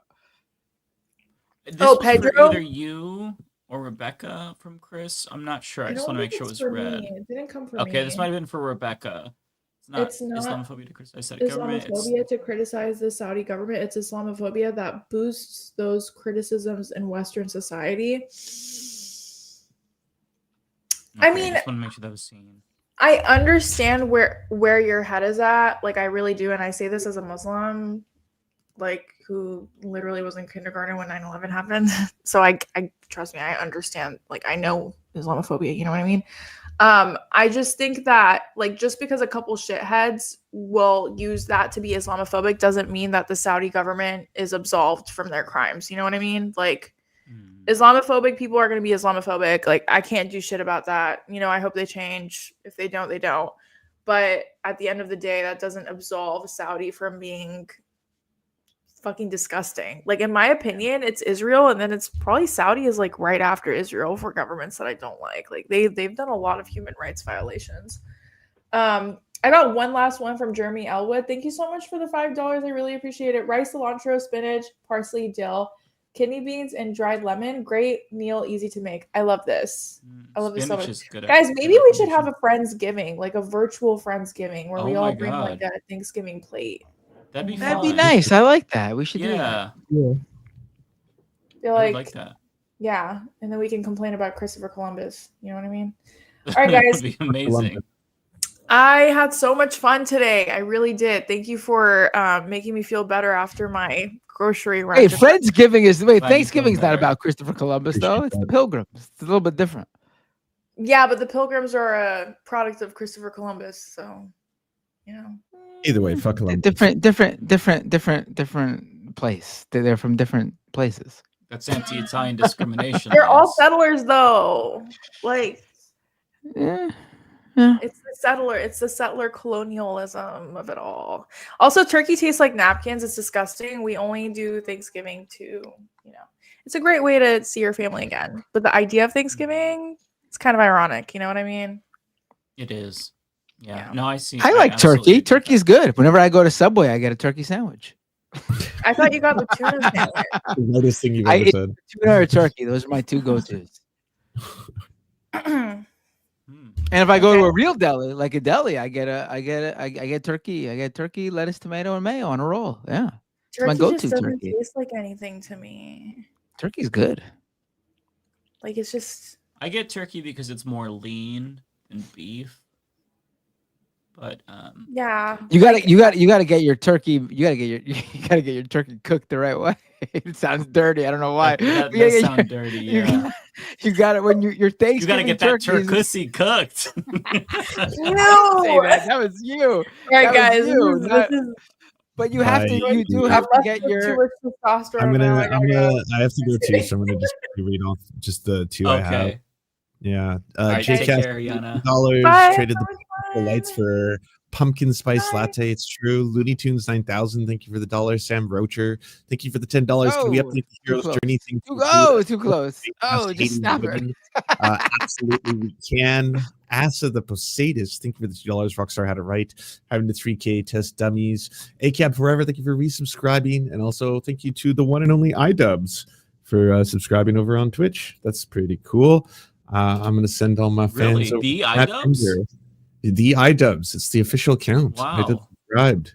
By the way, Lance, you were super quiet. But I realized that I can actually boost your volume in the controls now that they have in StreamYard. So you sound like better. I just boosted you. Hopefully the chat can. Yeah. Next time. Yeah. I just thought none of you wanted to hear my silly takes. That's all. No, because you were super quiet, so I feel bad because whenever you would like try to jump in, nobody could hear. Like they could hear you, but it was just really quiet. So hopefully that'll help next time. Wow, Lance, your voice is sort of like blown out. Like it's not that it's too loud. It's like no, I'm being serious, right, Mike? You hear what I'm talking about, right? Like it's like clipping. It's hard to explain. Oh, it's probably from me running it through a filter to run through the stream. Oh, I see. It works fine on my side, and then when I put it into Streamlabs, all these issues pop up. I'll get it sorted. Anyways, I love you guys. I gotta go. All Bye. right, you take care. All right, take care, Lance. All right. Do you Now want to go it's first? down to 2. The final 2. All right, you go first. Doesn't matter to me. Okay. Let's see here. We have Luna Flynn. Thank you, Luna, who says, I'm going to the October 18th No Kings protest. Have you ever protested? What should I expect? I think we are winning the culture war, if nothing else. I would agree with that temporarily. Yeah, I have been to protests. I will say bring sunscreen, bring water, and just have fun. Talk to people, try to get to know people, make connections with people, because odds are there's going to be other people there who feel alone and politically anxious, and it could be a way to spark up a friendship and, start making your way in activist circles. One thing that I realized about protests is that there's always the same group of, if you show up to them multiple times, there's always the same group of people that will show up. Like, you'll see new people, but you'll see the same group of people. And, they're super politically active. And if you can get to know them, they're usually really friendly. I mean, it depends on your area, right? But with regard to my area, if you get to know them, that's a great way to figure out what's happening politically locally. And it's great. So, yeah, I think that I'd say and just have fun. Tyler, thank you for being a member for 33 months. That is a long time. Thank you so much, Tyler. Appreciate you. Grand Regent Thrag says, Mike looks like a leftist Matt Walsh. Disagree and you'll face my wrath. Oh, I hate you, but you're kind of right. So I will not be facing your wrath because I don't like a necessarily leftist disagree. Matt Walsh. Yeah, I mean, how about this? He looks like a fascist Humanist Report. If you deep fried Humanist Report and put me through AI, maybe it'd look like him. Sam says, thoughts on the Bad Bunny Super Bowl outrage. It's a clown show. It's the same thing we see from conservatives again and again whenever there is a black person in a movie or a gay person on a TV show. It's the same thing. Just copy paste. I'm so bored with their shitty racist outrage at this point. Yeah, it's boring at this point. Yeah. Jeremy Elwood says, sorry I'm late. It's okay, Jeremy. Just don't do that again. No, I'm just kidding. Of course. It's no problem. None of your business says, since the ICJ officially called it a genocide, y'all must step it up and name it as it is, a Holocaust. Yeah, I mean, we all call it a genocide, but I hope that other people follow suit because I think that words really do matter here, and using the G word, it makes a difference. Jeremy says, we need to be friends with Palestine. Pal is literally the name. Gargamel's bad guy in the Smurfs. Cat was named Azrael. Seems pretty close. Oh, interesting. Kenzie Page, thanks for being a member for 28 months, more than 2 years. Thank you so much. That's crazy.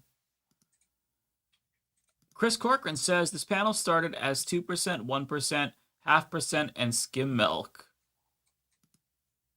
Canadian Goose says, good morning, gang. Some happier news this week in my personal life. I came out as non-binary to my mom last week. Thanks for everything you all do. That's really awesome. Congratulations to you. Hope it went well. That's really exciting. Coming out is a big thing to do. So good for you. I'm happy for you. Jeremy Elwood says, I have a degree in lighting design. Porter needs me. That was a great clip. Super duper The full. face she makes when the lights go off. I'm glad you pointed that out because I missed that because I was laughing so hard. God, that was good. The Shoom superpowers doing absolutely nothing. Slippery glasses. That's fair. Chris Corcoran says, Katie Porter kind of seems like a female version of Mr. Boss from Smiling Friends. The way she acts friendly, then immediately shifts to scary. Hashtag oogly goo. That is what I think makes it funny to me. Of course, staff abuse is a serious subject. But when she does that whole, she goes from the happy-go-lucky to the fuck up. Like, it reminds me of that scene from Waiting. Remember that movie where that lady... she was dealing with the customer and they're like, I think I'll have some apple pie or whatever. And she's like, oh, that sounds delicious. And she turns around. She's like, fucking shit. Like, that's what that reminded remind me of. It's been a while since I saw the movie, but hopefully you can remember the scene. It's just very funny to me. The juxtaposition is great. V-Man says, Mike, since I've been telling you so much bad news from Puerto Rico, so I thought I'd tell you good news. According to a survey on voter affiliation, the island's two left-wing parties continue next in chat. Okay, let me pull that up. Have surpassed the island's centrist party and are now within 2 percentage points of overtaking the ruling right-wing party in terms of voter affiliation. Hell yeah, V-Man. I'm really happy to hear that. That is really good news. We always love to see left-wing parties surge, and yeah, that's awesome. Sunflower says low-key Hunter Biden paintings don't suck. I don't think I've ever seen a Hunter Biden painting. They've got to be better than Bush's, though. That's a very low bar. JJ Sayin says Joe Biden, Kamala Harris, their administration said the DNC will forever be shamed for failing to end the genocide in Gaza and ignoring Palestinian. Yeah, I think you're right. Jeremy says, let him paint the world rather than taint the world. Yeah, although, to be fair, he already tainted the world, and now he's painting the world. So, if he did the painting and not the tainting, things will be much better. Sunflower says, OMG, I would wear a shirt with that Trump earrings pic, and I have a hard rule about avoiding his face at all costs. That's funny. Maybe I'll put that on a shirt. I don't know what to do because there's a slur on it, and I didn't think about that. I didn't think about, like, commodifying it. I was just doing it because I thought it was funny, and I was bored. But, yeah, Just take the slur out. Yeah, I'll have to try to do that without messing it up. Where are we at? Oh, okay. Jeremy Elwood says, I'm fucking jealous of Ariana. I want shrooms. Let's see here. Tropical Ding Dong says, watching Mike Bob Ross, burnt umber for a necklace. Mike, you're a madman. Bay Photo says, y'all are some lightweights, get into the heavy stuff. We call it Tylenol. That's true. Tylenol is it's contraband now in some parts of the country, apparently. Autistic Goblin says, I switched to NA beer. Cheaper, satisfies the habit. Still, non-alcoholic beer. Still nasty and no hangover. I highly recommend it. Great selection these days, too. The thing is that I've never been into beer. Whenever I drank alcohol, I avoided beer because I just hate the taste. I can go for a Corona if you put lime in it, like a lot of lime. But other than that, I hate the taste of beer. But yeah, NA is an option for sure. Canadian Goose says, have you all noticed the guy Fox News gets to play the Hamas insurgent, the ex-Mexican cartel member? I saw that, yeah. And the Antifa member in an interview with Jesse Waters they pretend is real is the same guy. MR did a segment recently. I saw that segment. Yeah, it's just straight up fake news. It's straight up fake news, and it's funny that they think that. Well, I guess that they think they don't think their dumbass audience will be fooled by it, but like it's funny they think anyone wouldn't be fooled by that because it's so ridiculous.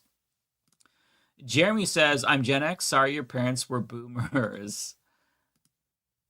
Fuggy Bootling says, has Zed been reading The Fourth Turning? Oh, shit. We didn't get to pose this question to him when he was here. I'm sorry about that. Jeremy says, my favorite thing to cook is Persian food. Gorma Sabzi and Fizan Jan for the win. I probably mispronounced that, but that, yeah. That's awesome if you can cook Persian food. Fatty Pancake says, I got a Costco membership, and I've been freezing food. King Supers marks down their food every day. You can find $4 packs of chicken and other food. That's actually really affordable. Good to know. Let me see here. Okay, found my place again. Jackson says, does Anna Kay get canceled by CNN for her media rant? Does Cenk look like he got stink-fingered in that rant? I don't know what stink-fingered mean, but it sounds funny. So I did not see the full thing. I watched a little bit of the Vanguard's clip about this, but I didn't get to finish it. So I don't know if they're going to cancel her for that. I don't have the full story yet, but I don't know what she was like. I don't really know what she was talking about. I saw the clip, but I need to watch the Vanguard to get the full tea because I'm a little bit out of the loop on the Anna Kasparian news. I haven't been following TYT at all. What happened? She rubbed her hands together and people said it looked like the anti-Semitic Happy Merchant meme that was created by white supremacists. And I don't know I don't have enough. Like, I don't know what she was really talking about. I don't know what the context was. So it could have just been like clipped. So I don't want to go out of my way and like say anything if I don't know. But yeah, I need to do my homework on that because I don't know. For that kind of shit, I go to the Vanguard because they always have the tea for sure, and they have good takes on it. So I'll get back to you when I watch the Vanguard segment in full. I only saw like the part, like I clicked on the video and I fast forwarded to like or no, it was at the beginning. So I saw the beginning where she did it, and then I like jumped ahead just to like see commentary earlier when I was eating dinner, but I didn't get the full story, so I need to go back and watch it in full. I didn't have time earlier. Okay. ABS says, hey, Mike, got an internship interview coming up. Hey, that's amazing, ABS. Also, did you hear about Greta Thunberg's torture by the IDF? P.S. Are you excited for VTM Bloodlines 2? So I did hear about Greta Thunberg and the way that they abused her and basically tortured her and humiliated her and made her kiss the Israeli flag. Depraved, but not surprising in the slightest bit. Greta Thunberg is a hero, and I love her. I think what she's doing is so brave. In terms of the second question, I think that means that's referring to Vampire the Masquerade Bloodlines 2. I'm going to wait for reviews on that one. I would love to play a cool vampire game, but I don't know if that one's going to be good. So we'll see what the reviewers say about that one. Super Duperful says, most millennials have memories before 9/11 and the 2008 financial crash. The climate crisis was not that pressing of a topic in public. I feel for Gen Z. That's a really great point, actually, because yeah, we all can remember the 90s. We were kids then, how amazing it was. Yeah, that's something to consider. Gen Z definitely has it worse. Dan Dave says, wait, is this one? I don't know if this one is for me. No, this is not for me. The next one is from Chris. From me. I'm not defending the Saudi government. I'm saying that general Islamophobia boosts criticisms of the Saudi gov, and you can't just ignore the aspect. No. Yeah, I understand what you're saying. I know you weren't defending the Saudi government. I was trying to disaggregate the two. And yeah, I think that you're making an important point. You can't ignore that. It's the same thing that you see like online with neo-Nazis boosting anti-Zionism when we know that those people are actually anti-Semitic. So I do agree with you that you have to be cognizant of that. So I think we're kind of like coming to a place where we see each other's perspective. I think we're on the same page pretty much, Chris. But yeah, I wasn't saying you were defending Saudi. I didn't think that you would, but I appreciate you saying that. Jeremy, thank you for the gifted membership. Really appreciate that. Jason the Morton, just massive super chat, no message. Thank you, Jason. That's really kind of you. Appreciate that. And the next one is from Blue, who just sent in a sticker. That is of a rose. Looks like the DSA socialist rose. Appreciate that. JCast says, have you tried... Oh, didn't click on it. Have you tried today's leches yet? I have not. I still want to. I have not had the opportunity to. I will. That sounds amazing. Sam says, thoughts on Van Jones' take on Bill Maher's so gross. Yeah, I agree. I thought that was disgusting. It's not surprising because Van Jones also spoke at the pro-genocide rally. But I mean, he's just a completely heartless bastard at this point. I've lost all... I mean, I never really had faith in Van Jones. I thought, like, in terms of liberals on CNN, he was okay. But now I'm just like, I'm over him. Lizzie Bennett, last one for me, says, I've always said Matt Walsh is your evil twin. More people can see the resemblance. Yeah, part of it is the beard and the glasses, right? And we both have dark hair. But see, the thing is that I look like just like every dude in Portland. Every dude in Portland has a beard and hipster glasses and tattoos. So like he's kind of swagger jacking people from Portland because this is just our style. So, yeah, and like even if you like younger, if you looked at the Humanist Report videos, I didn't have a beard or tattoos yet, but every Portlander morphs into what I am now. Basically, we all look identical. You can't tell us apart. So, Matt Walsh has a lot of twins here. Jeremy says, I'm losing faith in progressive channels. I see a lot of them swing. Thank you for still being true. Love you for that. Good night. Oh, I'm sorry to hear. I'm sorry to hear that. I I feel the same way, if I'm being honest, Jeremy. It does suck to see that. But yeah, a lot of people either I don't know, they never really cared or they get brain rot somehow. It's just really it's shitty, but yeah, I feel you. I have lost quite a bit of faith over the past couple of years in leftist channels myself. I did get another one while I was talking. Fuggy says, thoughts on ICE protesters looking as silly as possible to make them look ridiculous. So many good ones on MR today. Yeah, I think it's so funny. I think you're referring to like the Portland dance parties that we've been seeing online. The frog, the anti-fascist frog, who's been like pushing back against ICE. That honestly is the best way to respond. And it's what I expected from Portland, because people in Portland, like, it's funny that Trump describes it as a war zone, because you're talking about a bunch of hippies who are all stoners and they're just trying to have a good time, and that's exactly what they're still doing. And yeah, I think that those videos honestly have given me a lot of hopium, so I like the response that we're seeing. I recognize some people there too, like there was Amanda Sieb who was at the dance party. Really just really cool people all around. Like, this is, people in Portland are very, very friendly. Like, you always see this characterization of big cities, like they're so dangerous and shit. Like, you're gonna see crime everywhere. There's gonna be unhoused people, and that's really sad. But I mean, Portland is, it's not this dangerous hellhole that people make it out to be. It's very stupid to say that. Portland is just like a very chill, really pretty city, actually. Like, it's very beautiful. It's very green. It's just a great city. Very diverse. I mean, it's gentrified like a motherfucker. So, it's not perfect, of course, and we have our problems, but it's sad to see it characterized that way. Even by people who, like, if you just go outside of Portland, there's a lot of people in more rural Oregon who demonize Portland. And it's stupid. Like, I absolutely love Portland. I grew up in North Portland, and I think that it is a great place to be. Kowalski says, to be fair, I think Matt Walsh is more gay than you, but that's only because he pretends to have a deeper voice than what God gave. That's funny as hell. Maybe he does. I never noticed that about his voice. Although it's crazy because I kind of feel like and this is just me, you can't really judge your own voice, but I feel like I have two different voices. I feel like my conversational voice on Leftist Mafia is like an octave higher than my presentation voice, like when I'm just doing a video and I'm trying to like keep my thoughts intact. Like, I think it sounds different, so maybe I'm doing that as well. So I don't know if I can criticize Matt Walsh for that in particular, but I feel like I have two different voices. It just depends on like the setting, which is kind of weird. It could be just like me over analyzing it because like nobody's good at analyzing or hearing their own voice, but I'm not sure. That is all that I have. It's up to you now, Matt.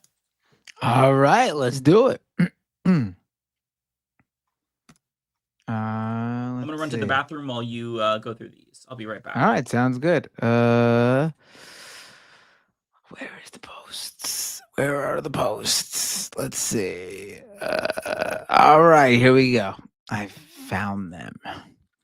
Chris with a member for 27 months super chat. 200 U.S. troops to Israel to monitor ceasefire. Can anyone say USS Liberty 2 manufacturing consent?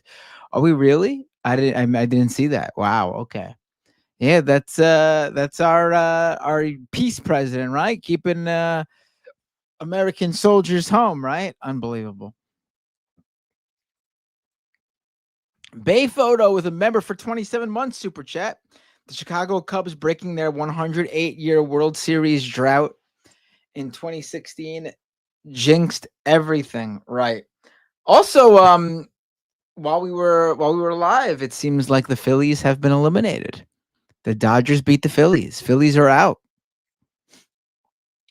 So the Dodgers and the Blue Jays move on. Who they'll be facing in the next round? The Mariners or Tigers versus Blue Jays, and then we got Brewers or Cubs versus the Dodgers coming up next.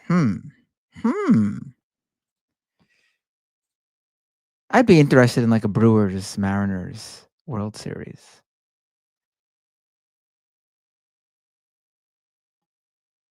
All right, let's see.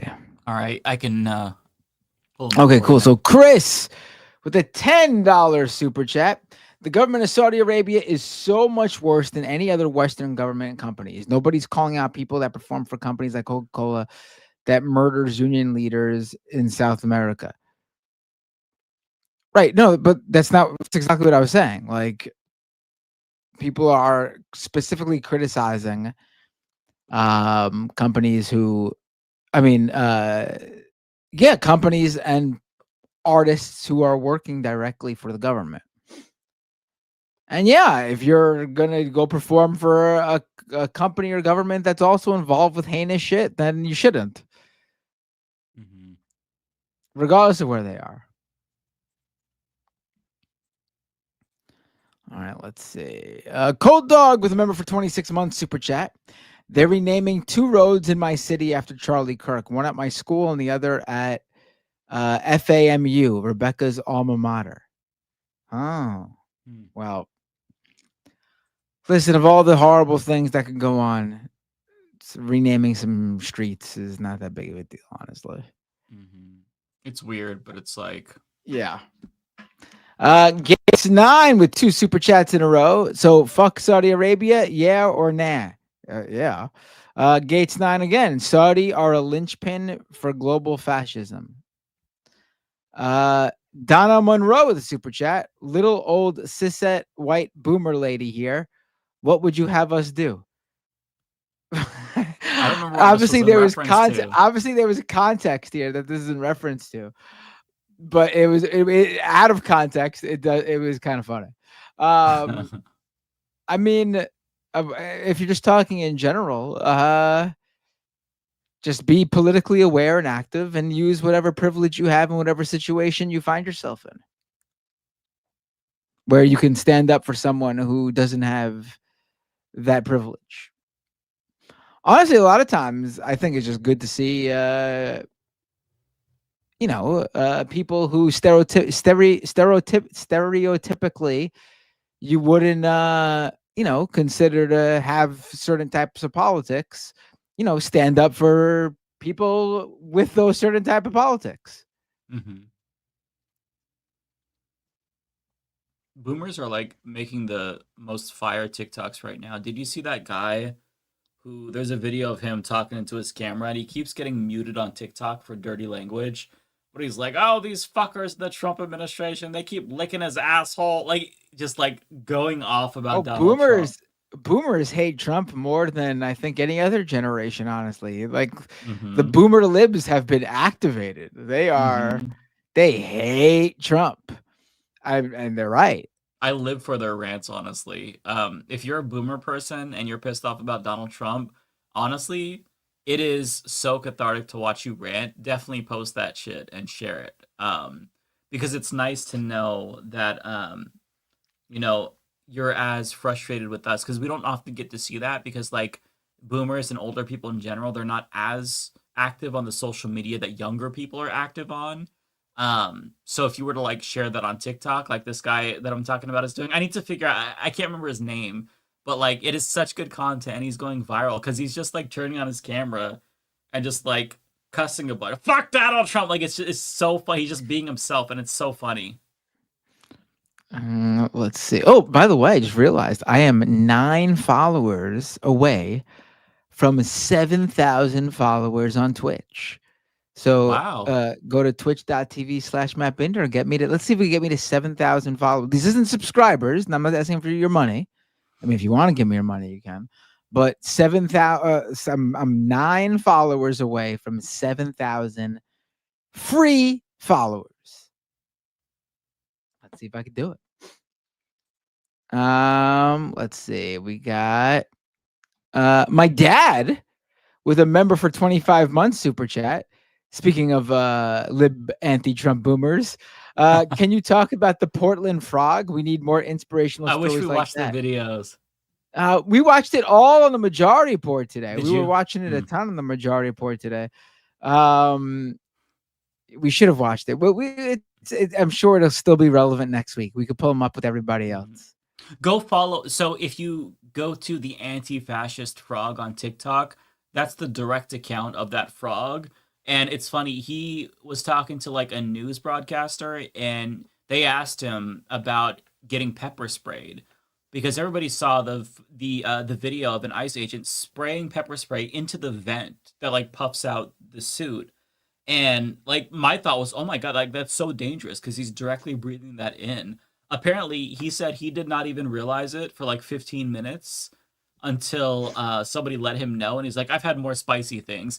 And what's crazy is he has a second frog suit, so he just brought a different one the next day without pepper spray. So like the individual in the frog suit is already an icon and a legend. So follow the anti-fascist frog because that person is fucking hilarious. I gotta try to like link up with this person because they're in Portland too. That would be funny as fuck to bring them on the show because yeah, they are fun. Although I don't want them to break their character because they're also doing activism that might be bad for them to like expose their real like identity. But I'm obsessed with the anti-fascist frog.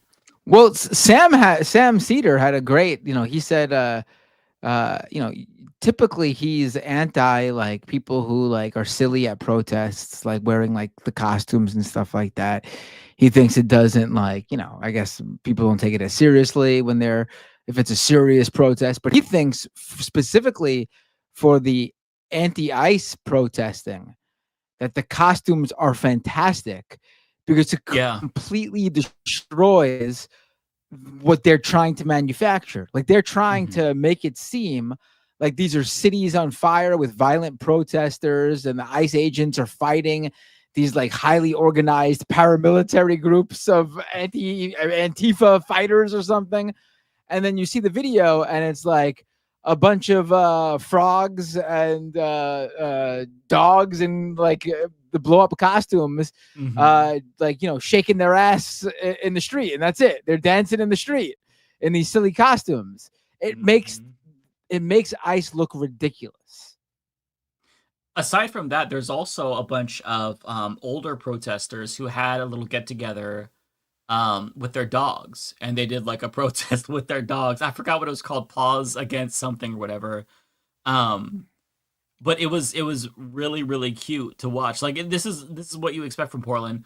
And it's funny, I also saw a picture of National Guard members. They were eating outside of Voodoo Donuts next to a sign that says "Keep Portland Weird." And it's crazy because like we're supposed to be this war-ravaged city, but yet they have time to see all the tourist attractions and enjoy the local culture. It's just fucking crazy. But yeah, right. the frog shit, the silliness is, I think, so welcome. Tropical Ding Dong with a super chat. Picasso. Is that Bush Picasso? Picasso. JJ Sayin 117 with the super chat. I enjoyed today's fun half with you, Brandon, and Sam. I didn't know wearing animal costumes or others to a protest can make ICE look foolish. So this was before I even said that. Yeah, that was what we were talking about earlier in the Majority Report. It's absolutely right. Like it makes ICE look absolutely ridiculous that they are standing there completely decked out in their armor and their weaponry, and they're standing face to face with a guy twerking in a blow up frog costume. Like that's who they're there for. It makes them look ridiculous. They look stupid, and not just like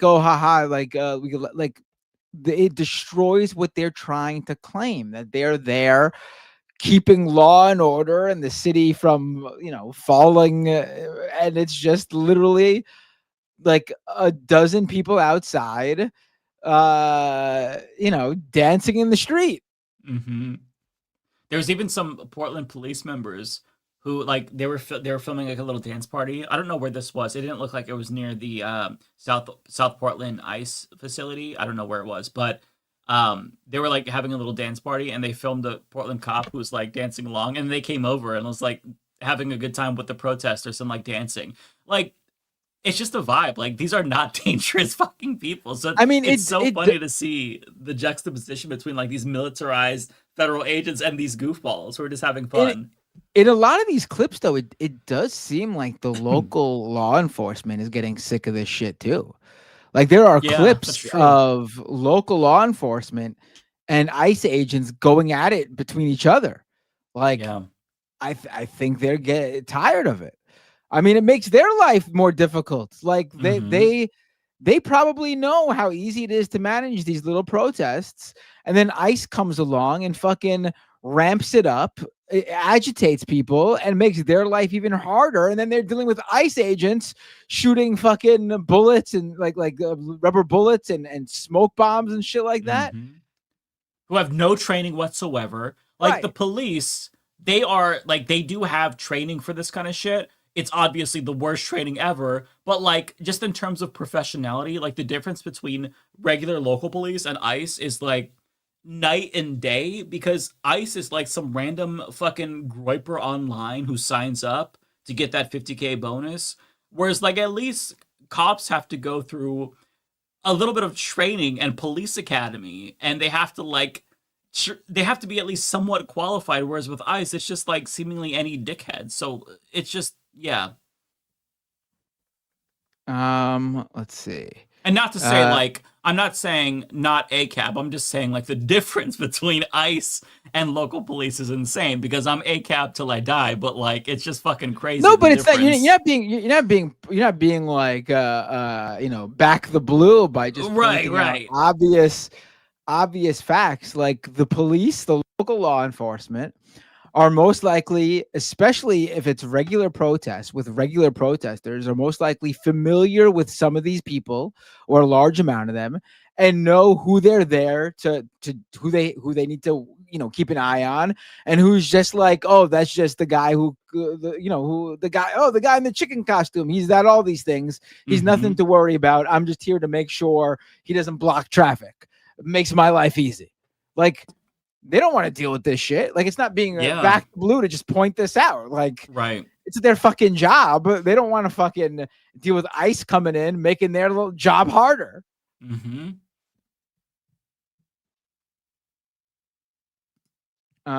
Let's see. Jay Cass with a super chat. Where's your newsboy cap? That's a bitchin' cap, bruh. I didn't get rid of my newsboy cap, and it's not really a newsboy cap, but here you go. There's my. There you go. There you go. Extra, read all about it. Wait, what? How do they say it in like the movies? Like extra, right? They say it funny, right? Yeah, It it's weird. like an overly exaggerated New York accent. Read all about it.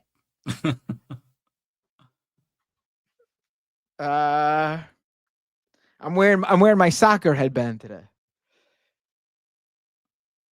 Okay, it looked like you had a different headband. Different moods. When your hair is long, you gotta deal with a lot of shit. Yeah, It's headband's fucking probably annoying. easy.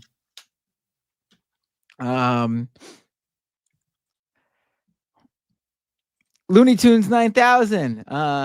This was the only episode where Ari was on crack. What? Shrooms are very different than crack. Yeah. Although she did crack me up when she heard when she heard the Straggett thing, and she said, "Oh, is it a Jew? Is that a Jew?" Oh.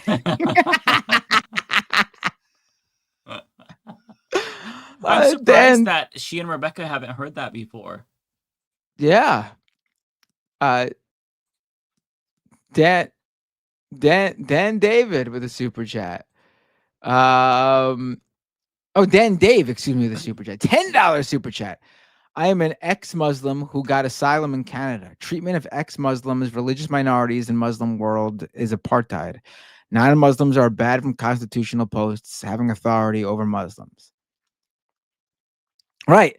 No, listen, you're not going to get anyone here who's like, there should be countries ruled by Muslim doctrine or law. Like, Islamophobia means you hate or are racist or xenophobic to people because they're a Muslim. It doesn't mean like, it's the same thing when it's like, you don't think there should be a Jewish state and it's with Israel? No, there shouldn't be. If it was up to me, there'd be no state based on a specific religion, giving people of that religion a higher place in society, which is what happens. I mean, I always say, if you hear anyone say that, just ask them, is the United States a Christian nation?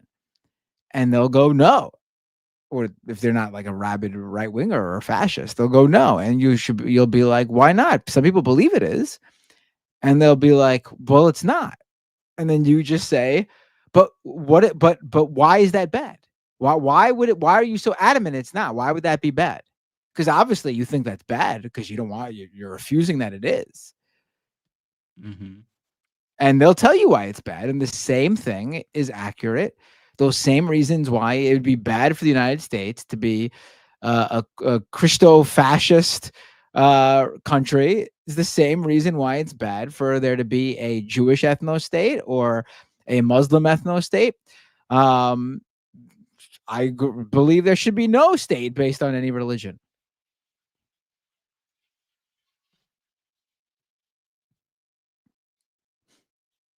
And to be completely clear here, I also believe that people who are Christian, Jewish, Muslim, or whatever should be able to practice their religion in any of those states, completely free of persecution, and be able to openly be what they are. The point is that no one is forcing a religion or the lack of religion or whatever it may be on anyone. People have the freedom to choose, what they want to practice. Or not practice. Or not practice, yes. Because I'm an anti-theist. I think religion generally is harm, but I believe in freedom. Like, I want people to be able to celebrate, or not celebrate, be able to practice their religion. But I also don't think that they should use the government to enforce. I don't agree with you religion. totally. I feel like I used to maybe back in the day, but I do think I agree to the point where I don't think religion should be necessary, as there's proof, like you and me, that people can be completely functional and caring people without that basis of religion. But for people who need that, I'm not against that if that gives them a sense of community and caring, and it makes them sort of not psychopaths. I'm fine with that. If the belief in a heaven and how you act on earth gets you there is what makes you be a good person, that's concerning. But also if you are a good person because of that, then I'll take it. It'd be better than you being a bad person.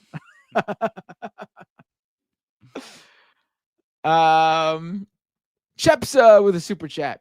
What do you think of the Hassan recent bad faith drama? Just attacking him as a way to disparage the left. Yeah, I mean, they'll always go after Hassan because of how big he is. I mean, that's simple. They're looking for anything. I mean, I don't know the deal with the dog thing. I know he showed. I mean, I vaguely was following it just because it was all over the place on Twitter. I could care less because it did not. It came across as completely bad faith based on who was, doing it. Obviously, if there was an issue actually there where there was some sort of animal abuse going on, then the literal tens of thousands of Hassan's viewers would notice something at some point, and they would have been the first ones to criticize him because they would have seen it first. Seems pretty simple there. I mean, people criticizing him for like his general reaction to the dog yelping or whatever. I mean, give me a break. I understand the concern as to why the dog yelped or if Hassan caused it, but that was completely based on speculation. That turned out to be wrong. But like the idea that, like, listen, animals do all sorts of shit. If you've ever had a pet, I've had how many dogs in my life? 1, 2, 3, 4, 5. I'm on this is my 6th dog now, I think. Second cat. I've had tons of other pets, a ferret, tons of birds, like lovebirds or whatever when I was a kid. More fish than you could imagine, all sorts of animals.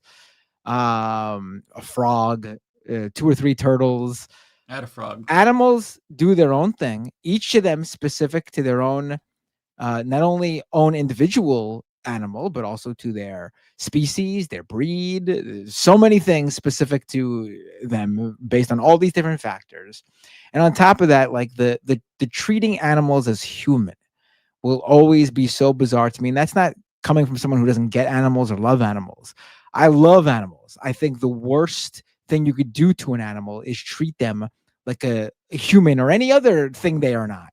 A dog needs to be treated like a dog because that's what they are. You got to feed them whatever dietary needs a dog needs. You can't feed them like a human. You need to give them whatever a dog needs because they're not a human. They think differently than a human. They feel differently than a human. They are unique, just like a cat. Like a cat. I know. I remember talking to someone who was vegan, and they were looking into their cat being vegan, and they found out that they couldn't do that because cats literally cannot be vegan; they'll die. They need to eat meat. They cannot be vegan. Like, you know, I think it's weird when people do that sort of thing.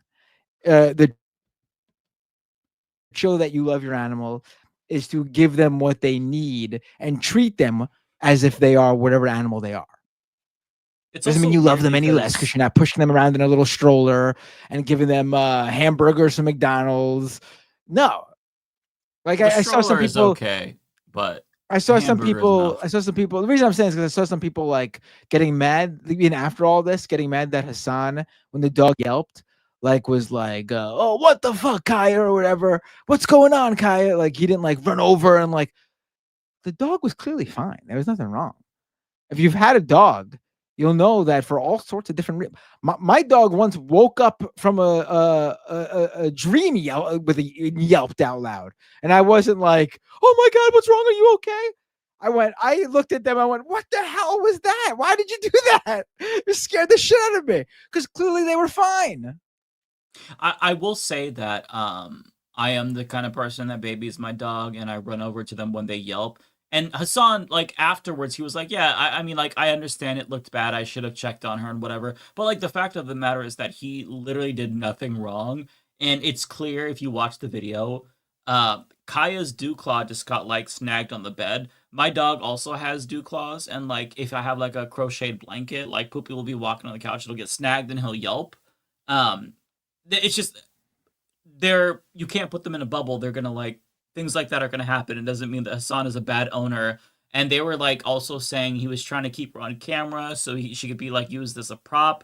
But his explanation was actually completely valid. He's like, no, I like say place. I give her the place command because I don't want her lying on the floor because she gets off the bed, lies on the floor, and that's really bad for her joints as a bigger dog. And he has a hardwood floor. So it's just the problem. But also, you don't know the training the dog's going under. You don't know if there's a behavioral issue that he's trying to work on throughout the day.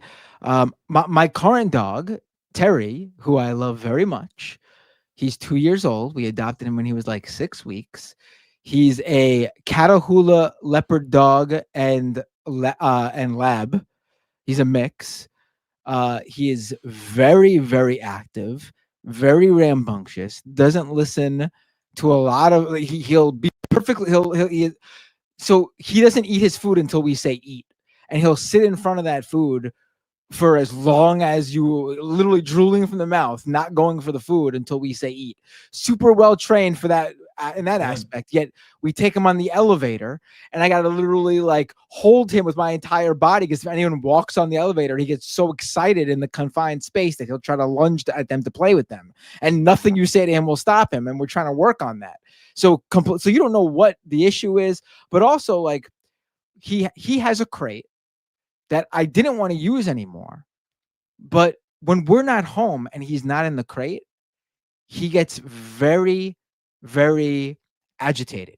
He gets very anxious. He gets anxiety through the roof and he'll just bark all day. When we're not home though, and we put him in the crate, calm as can be, sleeping like a baby, he just feels comfortable in there. So when we're going to be gone for long periods of time, we give him what he needs in there and we put him in his crate and he's more comfortable than he'd be if he was freely roaming around, basically pacing the room, barking all day, wearing himself out. You don't know what the specific dog is like. And, you know, that's our specific dog prefers to be in his little safe space. Mm-hmm. It just sucks because it doesn't really matter. If there's anything that they can clip out to make him look bad, they're gonna do that because Hassan is like the biggest left-wing streamer around. So they're gonna try to sniff out anything that could potentially be a controversy and boost that as high as they can boost it. It sucks because he shouldn't have to defend himself from stuff like that. But yeah, it's the way it is. It's bad faith, but yeah, it's just because he's very big and everything is a scandal that people can get their hands on. There's like a whole industrial complex of Hassan haters online, and it sucks. But I think that Hassan handled it with grace and understanding, and I give him credit because I would be like, "Fuck you" for saying that about me. Like I would be pissed off. Like it's on one hand, like it's great that people are concerned who were genuinely concerned about animal well-being, but I think a lot of this was extremely bad faith from like the bigger people, the Asmongoulds, the XQCs, the Ethan Kleins. I don't think they gave a shit at all. I think they just wanted like some kind of a gotcha and any excuse to cancel Hassan. So it sucks that he has to deal with this, but unfortunately, it's just like that's going to be what any leftist who gets to that size unfortunately has to expect, which is why I never want to get to that size because I don't think I'd be as graceful as Hassan. I think I'd probably crash out over that because it's hard to be under that much of a microscope. Right. All right, let's see. We went for a while with that dog. Yeah, we did. But I as someone who has a dog, I wasn't even just so much like the attacks on Hassan, which were bad faith and stupid. It was like just people totally not knowing anything about having a dog or an animal and what comes with it and how different. You just don't know. You can't, like, obviously if he's like on camera actually abusing the dog, that's different. But there are literal training things you need to do with dogs based on their behavior that you need to do. And having a dog stay in a spot so they learn to listen to commands makes total sense depending on what that dog's behavior is. Again, dogs are not people. For a dog to live a happy life as a dog, which was what they are, they can't roam freely throughout the house whenever they want because there's something that they can't do that'll harm them. You just don't know. Mm-hmm. I'll also say it's so unfortunate that it was like the perfect storm because like if you watch the clip, you don't see that beforehand his internet crashed, so he was already flustered. So that's why it seemed like he came off as like uncaring, and then it looked like he pressed something, and then that's exactly when Kaya yelped. So like if I didn't know who Hassan was and I saw that clip, I'd be like, oh shit, this dude just shocked his dog. What the fuck? So it was easy for like the bad faith people to get the good faith people on board to be like, see, he's a piece of shit like we were telling you, which sucks. But I think he did a great job of like explaining it and proving them wrong. He showed the collar. And yeah, that's all you can do. I mean, people are going to either believe the worst about him or not. But yeah, it just on we go, right? So someone said, I disagree. If you can't let your dog roam freely, then you need to change up your home. He does let the dog roam freely, though. I'll give you a perfect example of why that's false. My wife, when she lived with her parents, they had an upstairs and they had 2 Shih Tzus, and one of the Shih Tzus fell down the stairs and broke her rib. Those dogs were no longer allowed to roam freely throughout the house. They were not allowed to roam freely. If they wanted to go upstairs, they didn't go upstairs anymore until someone was going up with them and stayed up there with them because they weren't allowed to come downstairs either. So again, dogs are not human beings. That dog is not missing out on anything by not being able to go up the stairs when they want to. They don't need to get upstairs. It's not something they need to do up there. You don't know. If I don't shut my bathroom door, Poopy will eat entire rolls of toilet paper and get sick. So he's not allowed in bathrooms.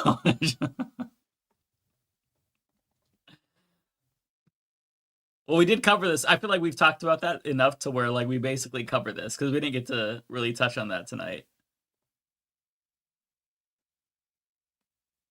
All right, let's go to Punk and Spunk. I just want to shout out Quarantine Collective. They're currently handing out inflatable costumes in Portland. That's great. I love that. Are they really? That's amazing. Mr. Braindead. Go ahead. With a super chat. I didn't get to make it to tonight's full show, but I watched the show with Laverne Cox, and thank God we're still fully trans rights are human rights. Yeah, of course. Oh, This of was- course. Why would you think anything else about this show? Yeah, but that's how we're always gonna be. 10 toes down. Chips with another super chat. Saudi Arabia is not the worst country. America is. It's the global cap empire that's unironically maintained Saudi Arabia's power and facilitated genocides. I mean, I'm not arguing with you about any of this. I think that's but fair. none of us are performing for the U.S. government or shows created by the U.S. government. And if I did a live show in the United States of America, it would be me putting together a show in a private deal with the venue or whatever promoter or booking agent is running that venue. It wouldn't be me going through the Saudi royal family to put on the event. That's the difference. Right.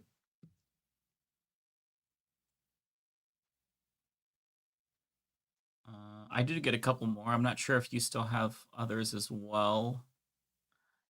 Bay Photo with a super chat. Trump said Pritzker and Johnson should be arrested for not protecting ICE. I'm sorry, I thought ICE was supposed to be tough, not a bunch of weak betas. Right. What do they want? Pritzker to put his body in front of every single ICE agent? I mean, Yeah, just stand in front of them.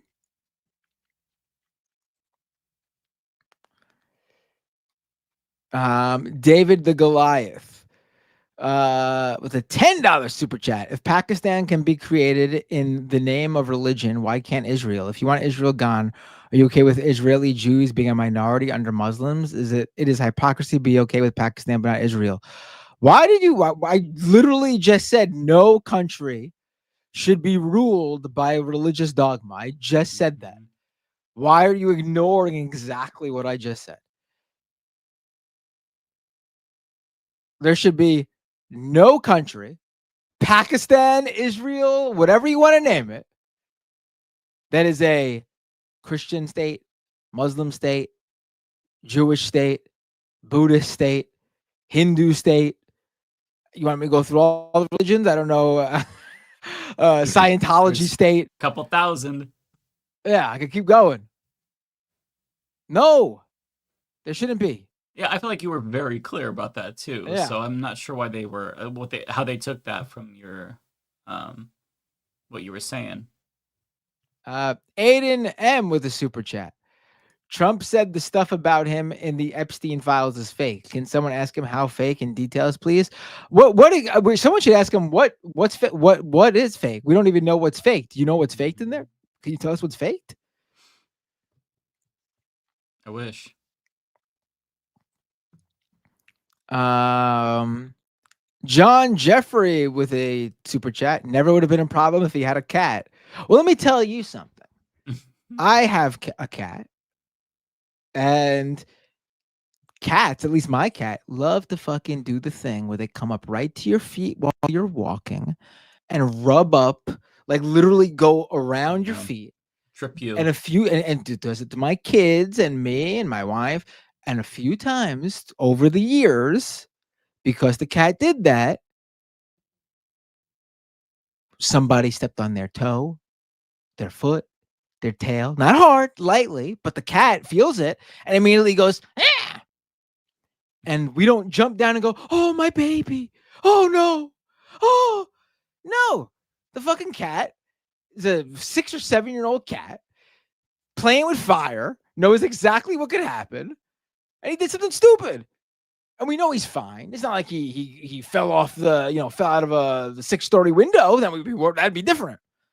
He probably still landed on his feet, but we go, Sabu, come on, move out of the way, Sabu. That's the name of the cat. We don't go, oh, Sabu, are you okay? It's funny because that's literally what I do. If my cat trips me, I'm like, oh my God, I'm so sorry. Are you okay? No, he's fucking playing with fire. That's exactly what's going to happen, stupid cat. I love him. profusely apologize to my cat if my cat trips me. I love him. I love my cat. Absolutely. I mean, my first cat ever was my previous cat. I'm new to cats. This is my second cat. my previous cat, we adopted her and she was very sick. She had an autoimmune disease. And by the time she was 3 or 4 years old, we were giving her fluids to help fight the autoimmune disease so she could live as comfortably as possible, as happy as possible, as normal as possible for as long as possible. And we were daily fluids at one point towards the end there. So anyone who wants to tell me that I'm not an animal lover, you go fuck themselves. But at the same time, I'm not babying them when they're doing something stupid. They got to learn. I'm the biggest babyer. I'm part of the problem. I'm a millennial dog dad and cat dad exclusively, so I would die for them. So you can't baby. You can't baby. I also don't baby my kids. They do something stupid. Like obviously they fall on the floor outside and they get hurt. I check to make sure they're okay. But if they're fooling around in the house and they're telling them to stop doing something, and they do something and get not something big, like a little boo boo, a little injury, a little like they scraped their knee or something, I'm not gonna go, oh my god, I told you not to do that. Why'd you do it? You went ahead and did it. See what happens? Tough love. Okay, I think the next one is gonna be Choky for you, right? Choky with a super chat. Galactic News Network has YouTube channel taken down for no reason. Please, could you raid him and retweet his YouTube appeal? Who's Galactic News Network? That sounds familiar, but it's I can't remember specifically who that is, but that's that sucks. Yeah, we'll raid them if they're live tonight on Twitch for sure. I don't see. I looked up Galactic News Network and I'm getting a Star Wars cosplayer. Someone literally really? dressed up like a soldier in the Empire, doing like a CNN type show as if there was a CNN in Star Wars. Oh, I didn't even. I'm not logged into the Twitch. Let me get that really quick. I do have a couple more super chats also that I got while you were reading yours.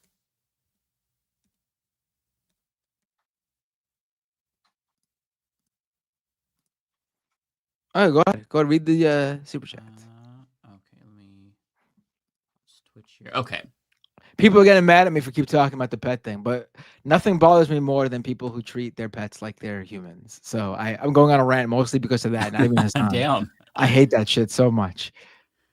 Okay, so I have one from Lizzie who says, as a suggestion, please reach out to Legia Miller as a LM guest. She's a progressive attorney who provides video essays regarding federal law. I would love to. I actually love her content. I watch her, a lot of her videos. I don't know for mutuals, actually. I'll have to try to connect with her. That would be a really great guest.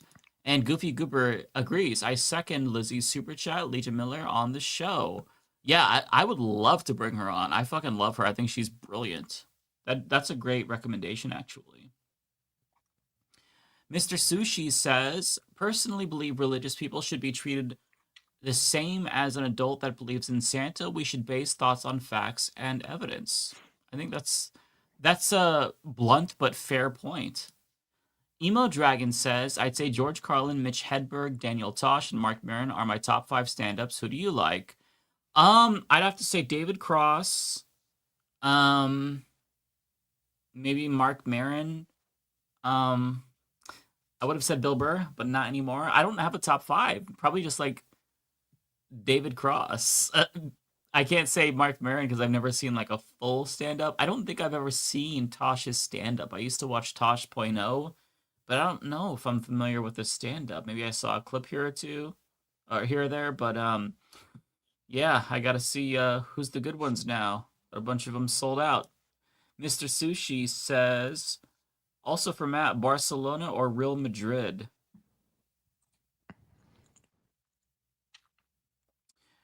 The Emo Dragon. Oh, for me, I'm not. Maybe I want to go Barcelona. I'm not sure. I actually, when it comes to like European soccer, I watch it, but I'm not really as invested. I'm someone who needs a home team to root for. So when it comes to that, club wise, I'm a MLS NYCFC guy. Yeah. Oh, somebody said Jones City says Josh Johnson. I actually do like Josh Johnson. I've seen some of his stand up. He's also he's a host on the Daily Show. I love Josh Johnson. That's another one. Yeah. Yeah, he's great.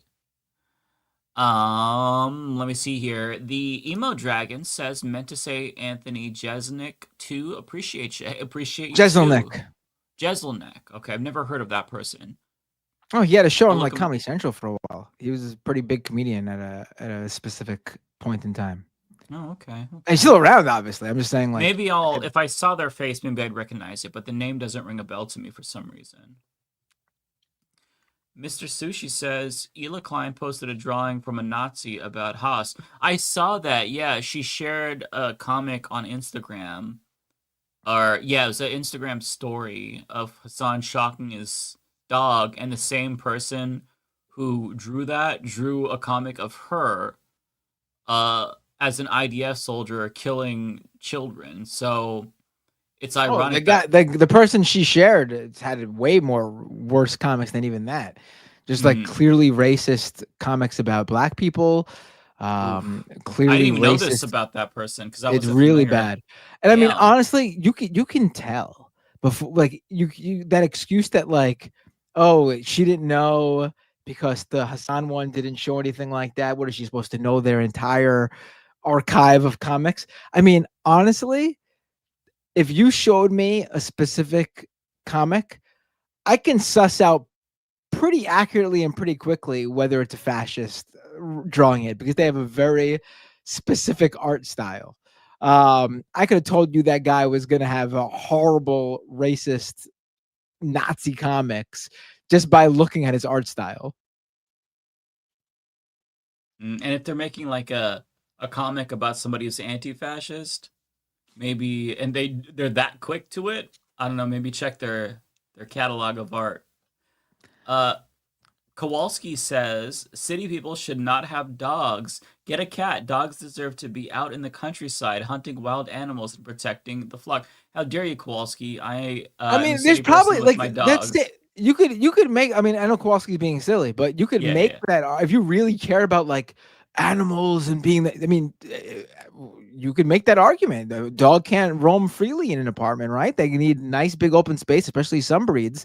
I mean, I come from the belief that if you love the animal and take care of it, the space, whatever you provide for it doesn't matter, because that animal could have been put down for not being adopted for all if you didn't come along. Because there's a lot of fucking dogs out there getting put down every single day because there's no one adopting them.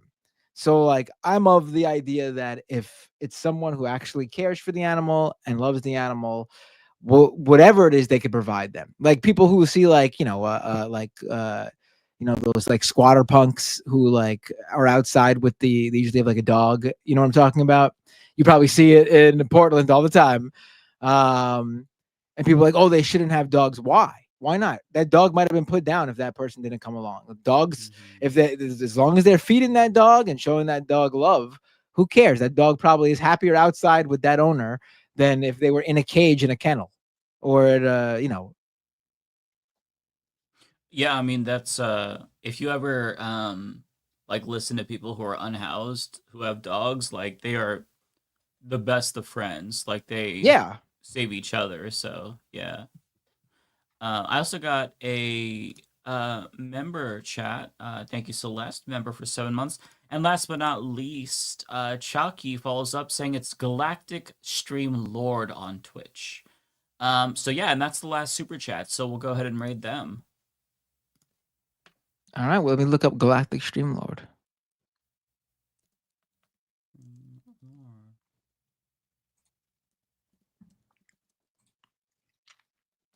Let's see. Galactic. Oh, wait, hold on. Over on Twitch really quick. I'm sorry. I totally forgot. You didn't press raid yet, right? No, not yet. All right, I just have a few. Thank you to the Serfs for the raid. Oh, I hit 7,000 followers on Twitch. Thank you so much, everyone. Oh, nice. Jen Sue 3034 subscribed for 1 month at tier 1 and gave out a community gift sub. Thank you so much, Jen Sue.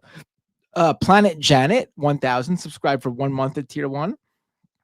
Really appreciate that. Valis Nova gave me 30 bits. Oh, 60 bits total. Thank you so much. And Hello Lovely Scientist resubscribed for 24 months at tier 1. They've been subscribed for 25 months. Thank you so much, Hello Lovely Scientist. And the Blue Witch just cheered 1 bit. Thank you so much, the Blue Witch. I appreciate it. Yeah. All right, let's what is the channel name again? Galactic. It is Galactic Streamlord. All right, let's raid Galactic Streamlord. Sounds good to me. You pressing it? Yeah. Oh, wait, I gotta press the start raid button first. Hold on.